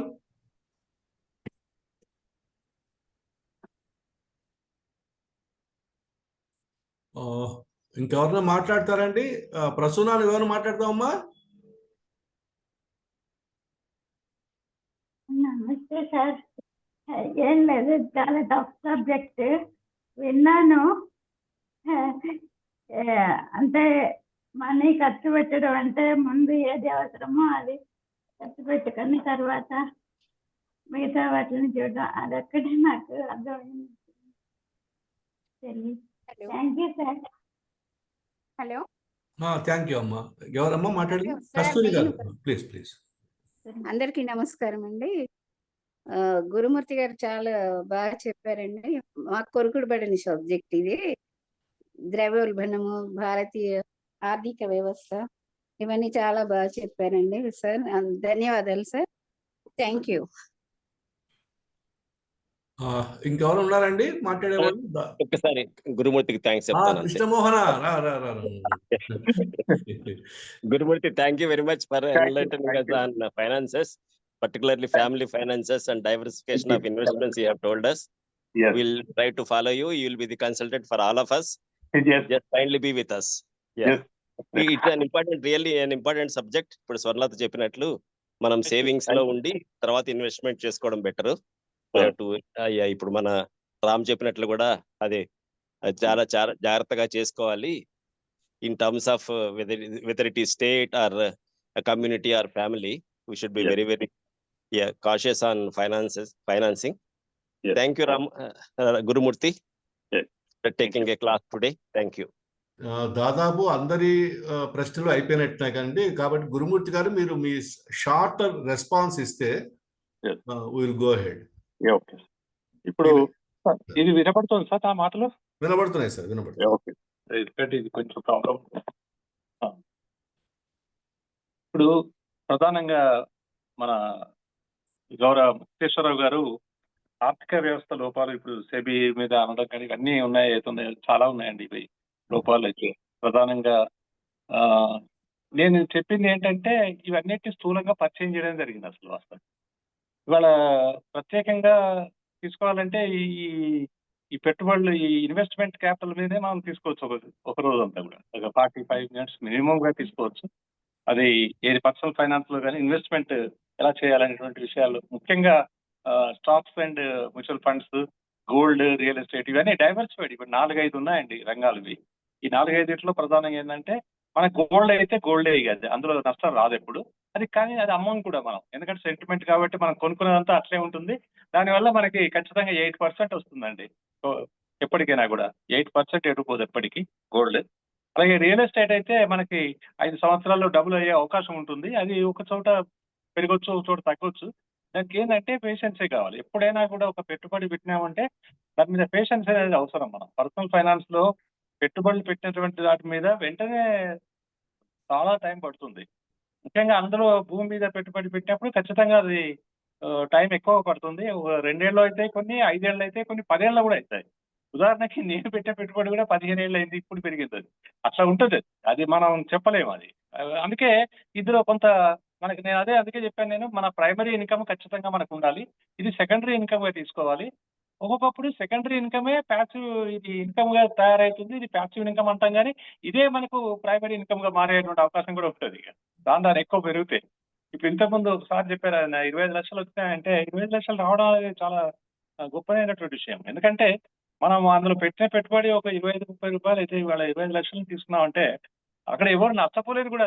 అది నష్టపోయే వ్యవస్థ కాదు, అది సంపాదించిన లాభాల్లో ఇచ్చే వ్యవస్థ. కాబట్టి మనకు నష్టం లేదు. చాలా మంది ఏదో కొంత ముంచుతామనేటువంటి ప్రయత్నం చేస్తున్నారు అనుకుంటారు. స్టాక్ మార్కెట్లో కానీ మ్యూచువల్ ఫండ్లు ఎవరిని ముంచట్లేదు. వచ్చిన లాభాల్లో కూడా అందులో కూడా పెట్టుబడిదారులు ప్రవేశించారు మళ్ళీ. అంటే చాలా ఎక్కువగా డబ్బులు పెట్టేవాళ్ళు ఉన్నారు, లక్షల్లో కోట్లలో పెట్టేవాళ్ళు ఉన్నారు. మనం వేలల్లో పెడతాం. మనం ఈ వేలల్లో పెట్టే వాళ్ళ సంఖ్య ఎక్కువగా ఉంటుంది, వాళ్ళ సంఖ్య తక్కువగా అవుతుంది. అప్పుడు మనం కూడా వాళ్ళతో సమానంగా పోటీ పడుతున్నాం. అంటే ఎక్కువ మంది తక్కువ పెట్టడం, అలాగే తక్కువ మంది ఎక్కువ పెట్టడం, ఈ రెండు కూడా సమానం అయిపోయే పరిస్థితి వచ్చింది. అంటే ఏమన్నట్టు పర్సనల్ ఫైనాన్స్ యొక్క ఎడ్యుకేషన్ పెరుగుతుంది. సో ఈ ఫైనాన్షియల్ ఎడ్యుకేషన్ అనేది మనకు అకాడమిక్ సైడ్ లో ఇంకా మనం తీసుకురాలేదు. ఒక స్కిల్ బేస్డ్ ఎడ్యుకేషన్ గా తీసుకురాలేదు. బ్యాంకులకు వెళ్ళి చెక్ అంటే ఏంటిది, బ్యాంక్ అంటే ఏంటిది, చివరికి ఈ ఇంట్రెస్ట్ ని ఎట్లా లెక్కేయాలి, ఫ్లోటింగ్ అంటే ఏంటిది, ఫిక్స్డ్ అంటే ఏంటిది, ఇవన్నీ ఏమి తెలియదు. ఇప్పుడు డిగ్రీస్ అయిన వాళ్ళకి కూడా తెలియదు, పీజీ అయిన వాళ్ళకి కూడా చాలా తెలియదు. ఇది నాకు తెలుసు. సో ఇట్లా ఉంటే దీనివల్ల మనం, అందుకే నేను ఏంటంటే స్కిల్ బేస్డ్ ఎడ్యుకేషన్ రావాలి. ఖచ్చితంగా ఇది 10th లెవెల్కే పిల్లలకి ఆర్థిక అవగాహన రావాలి. ఇంటర్మీడియట్ లో వాళ్ళు బ్యాంక్ అకౌంట్ 10th కి ఇప్పుడు 18 years చేయమంటున్నారు. ఇంకా అది కూడా తగ్గించాలేమో అనిపిస్తుంది నాకైతే. 15 ఏళ్ళకి చేస్తే బాగుంటుందేమో అనుకున్నాను. బ్యాంక్ లో కనీసం ఒక అకౌంట్ ఓపెన్ చేసుకోవడానికి ఇంకా తగ్గించాలి. ఇక ఆర్థిక వ్యవస్థలో లోపాలు అయితే ఖచ్చితంగా ఉంటాయి సార్. ఇది ఎందుకంటే ఎక్కువ పెట్టుబడులు పెట్టినటువంటి కొంత వాళ్ళకి ఇండస్ట్రీస్ ఉంటాయి. ఆ ఈ ఇండస్ట్రీస్ వీళ్ళు అంతా ఒకటే కాబట్టి వాళ్ళు ఎక్కువ పెట్టుబడులు పెడతారు. వాళ్ళని చూసి మన వాళ్ళు పెడతారు. అయితే వాళ్ళు ఎప్పుడైతే విత్డ్రా అవుతారో మనకు తెలియదు. అది వాళ్ళు ఎక్కువగా పెరిగినప్పుడు వాళ్ళు విత్డ్రా అవుతారు. మన వాళ్ళు విత్డ్రా కాకపోతే ఆ డబ్బులు అంతా మైనస్ అవుతాయి. అయితే మైనస్ ఒక్కటండి, నష్టం అనేది ఉండదు. ఎందుకు నష్టం అనేది అంటే మనం తీసుకోవద్దు. నష్టంలో ఉన్నప్పుడు తీసుకోవద్దు, మైనస్ లో ఉంటది. అయితే మనం ప్యానిక్ అయిపోతారు సామాన్యంగా. మైనస్ ఎప్పుడైతారు, 10%, 15%, 20% తక్కువైనప్పుడు ప్యానిక్ అవుతారు. 30% కూడా అవుతుంది ఒకసారి మైనస్ లో ఉంటుంది. మైనస్ లో ఉంటే మనం యాక్సెప్ట్ చేయట్లేదు కదా, తీసుకుంటేనే నష్టం, తీసుకోకుంటే నష్టం లేదు. సో ఆవిరైపోయిందంటే అర్థం ఏంటంటే ఆ రోజుకు నష్టంలో ఉంది అని అంతే, కానీ డబ్బులు పోవట్లేదు మనం ఎప్పుడు పోతాయి, మనం విత్డ్రా అయితే పోతాయి. సో విత్డ్రా కావద్దు. ఎప్పుడైతే నష్టాల్లో విత్డ్రా కావద్దండి ఎప్పుడు కూడా. అంటే అంత టైం మనం ఇవ్వగలగాలి. ఎప్పుడైతే లాభంలో ఉంటామో కనీసం 10%, 20%, 15% లాభాల్లో ఉన్నప్పుడు మాత్రమే విత్డ్రా కావాలి. దీనికి ఇప్పుడు మీరు అన్నట్టుగా పరిపాలనాధికారులు వాళ్ళంతా కూడా ఎవరు చేస్తారనే నమ్మకం లేదు. అది కొంచెం కష్టమైనటువంటి పని. ఎందుకంటే అది అంతర్గతంగా ఇండస్ట్రియలిస్టులు కానీ వాళ్ళు కానీ కొంతమంది ఎక్కువ లక్షల కోట్లలో పెట్టుబడి పెట్టే వాళ్ళ మధ్యలో కొంత ఉండొచ్చు వాళ్ళ అంగీకారం. ఏ రోజు పెరుగుతుంది, ఏ రోజు పెరగదు అనేటువంటి విషయం కూడా వాళ్ళకి ముందే తెలుస్తుందంట. అది కూడా నాకు తెలియదు, తెలుస్తుందట. అది బాంబేలో జరుగుతుంది ఎక్కువగా. అట్లా హర్షద్ మెహతా కేసు కూడా మనకు తెలుసు. ఈ స్కామ్ చేశాడు ఆయన కూడా. ఆయన తక్కువ డబ్బుతోనే కొన్ని కోట్ల డబ్బులు సంపాదించాడు. అది అతను తెలుసుకునే అతని కూడా అతని జైలు శిక్ష కూడా వేయడం జరిగింది. ఈ విధంగా చాలా జరుగుతుంటాయి, ఆర్థికమైనటువంటి స్కామ్స్ ఉంటాయి. కానీ ఆ స్కామ్ల వల్ల మనకేం కాదు, మన ఇండివిజువల్ పెట్టుబడి అవుతుందో దాన్ని అది అట్లాగే ఉంటుంది. మనం ఎన్నేళ్ళు ఉంచాలి, ఎన్ని రోజులు ఉంచాలి అనేటువంటి దానిలో మనం ఖచ్చితత్వం మనలో ఉండాలి.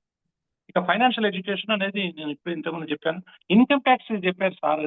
ఇన్కమ్ ట్యాక్స్ అయితే అందరు పరిధిలోకి వస్తారండి. 80% మన దగ్గర పరిధిలోకి వస్తారు. అసలు ఇన్కమ్ ట్యాక్స్ ఎవరికి వేయడం లేదు.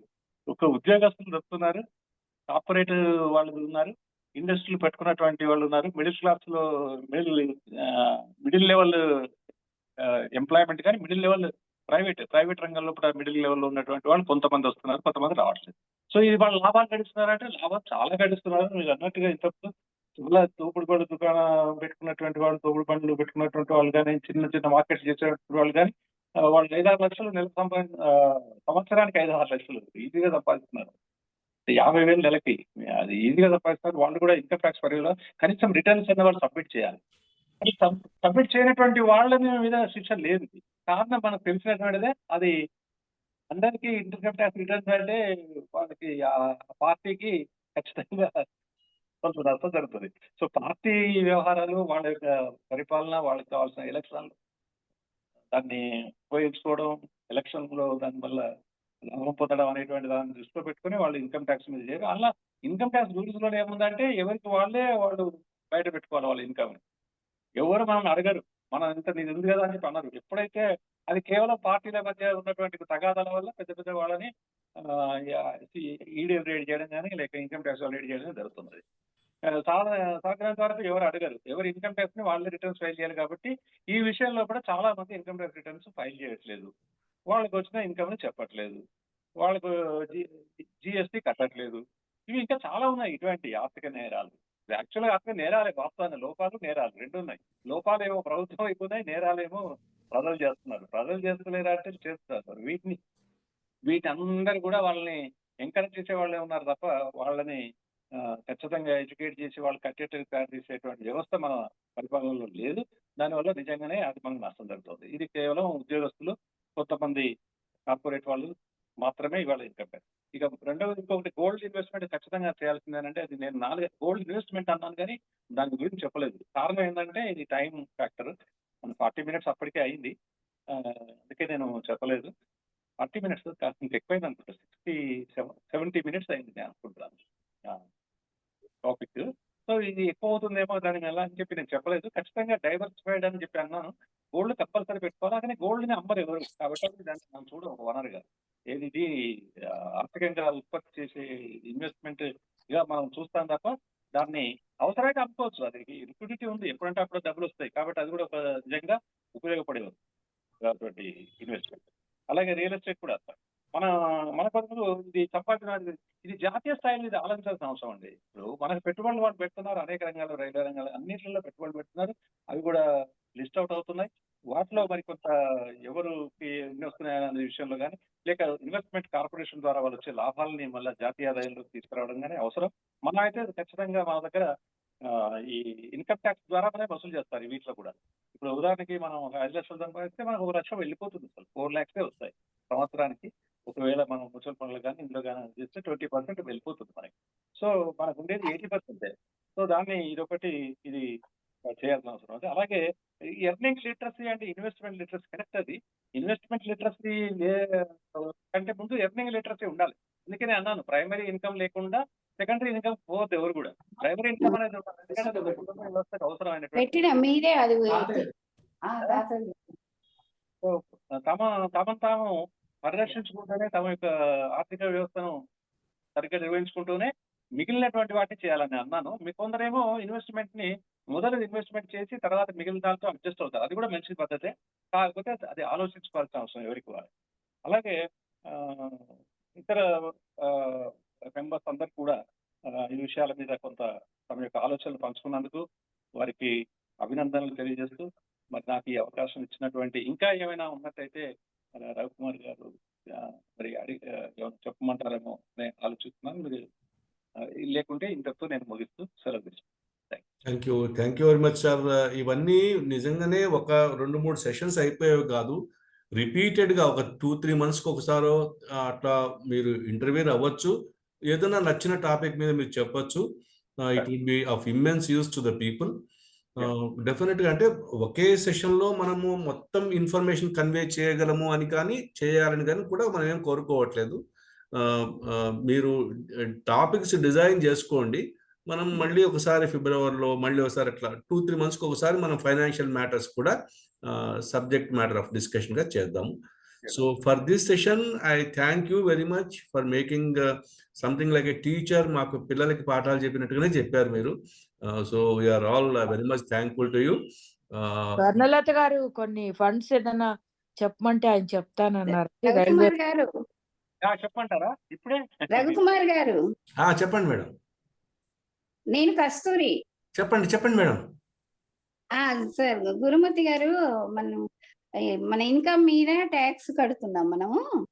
మ్యూచువల్ ఫండ్స్ మీద కూడా మనము తీసుకున్న తర్వాత అమౌంట్ మీద కూడా ట్యాక్స్ వేసుకున్నారు. ఇది ఎంతవరకు న్యాయం అంటారు?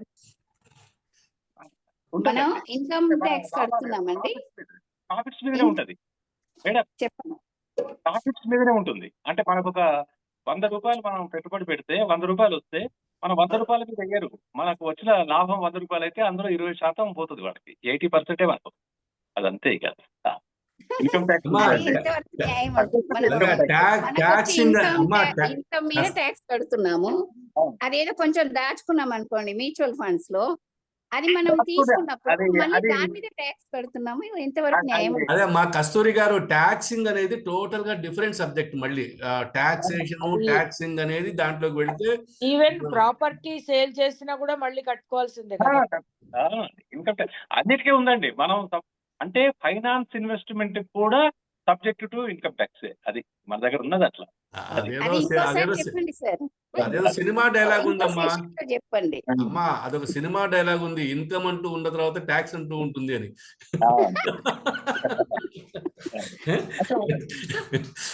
అందులో సంవత్సరానికి 1,25,000 రూపాయలు లాభం వస్తే తీసుకోరు. అదొక్కటే.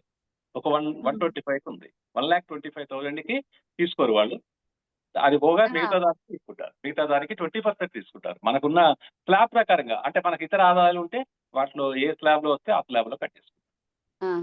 అదే నేను 1,50,000 తీసుకున్నాను. ఎఫ్డీలో కూడా ఉంది మేడం. ఎఫ్డీలో కూడా ఉంది.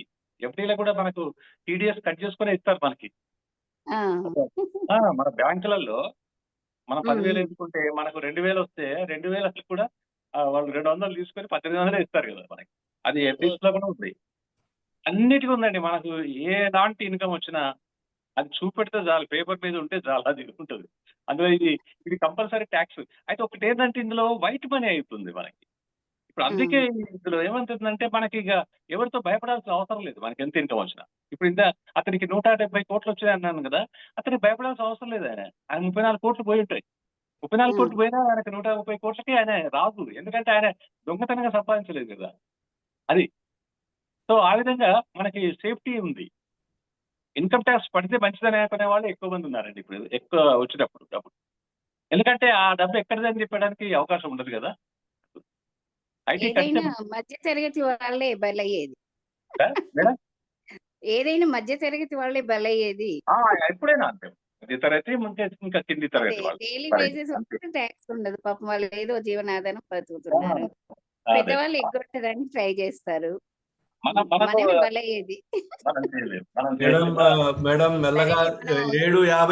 గవర్నమెంట్ ఇవ్వడంలో ఏం అబ్జెక్షన్ లేదు, కానీ ఇది సందేహం మాత్రమే. అమ్మా 7:50 అవుతుంది time. Kindly let us end the session. ఎందుకంటే ఆల్రెడీ 2 hours అంటే చాలా మంది 2 hours కన్సిస్టెంట్ గా కూర్చోవడము అది కష్టం అవుతుందమ్మా. ఏమనుకోవద్దండి. we'll have a discussion on many issues. ఇప్పుడు ఇదేం ఎండ్ ఆఫ్ ది ఇది కాదు. ఇప్పుడు చాలా సెషన్స్ ఉంటాయి. And slowly we are finding wonderful intellectuals among ourselves. సో మనం ఇప్పుడు బయట వాళ్ళ మీద డిపెండ్ అవ్వక్కర్లేదు. We have our own pool of intellectuals on different matters. So we'll do it, Amma. We'll again think of this taxation and other things after some time.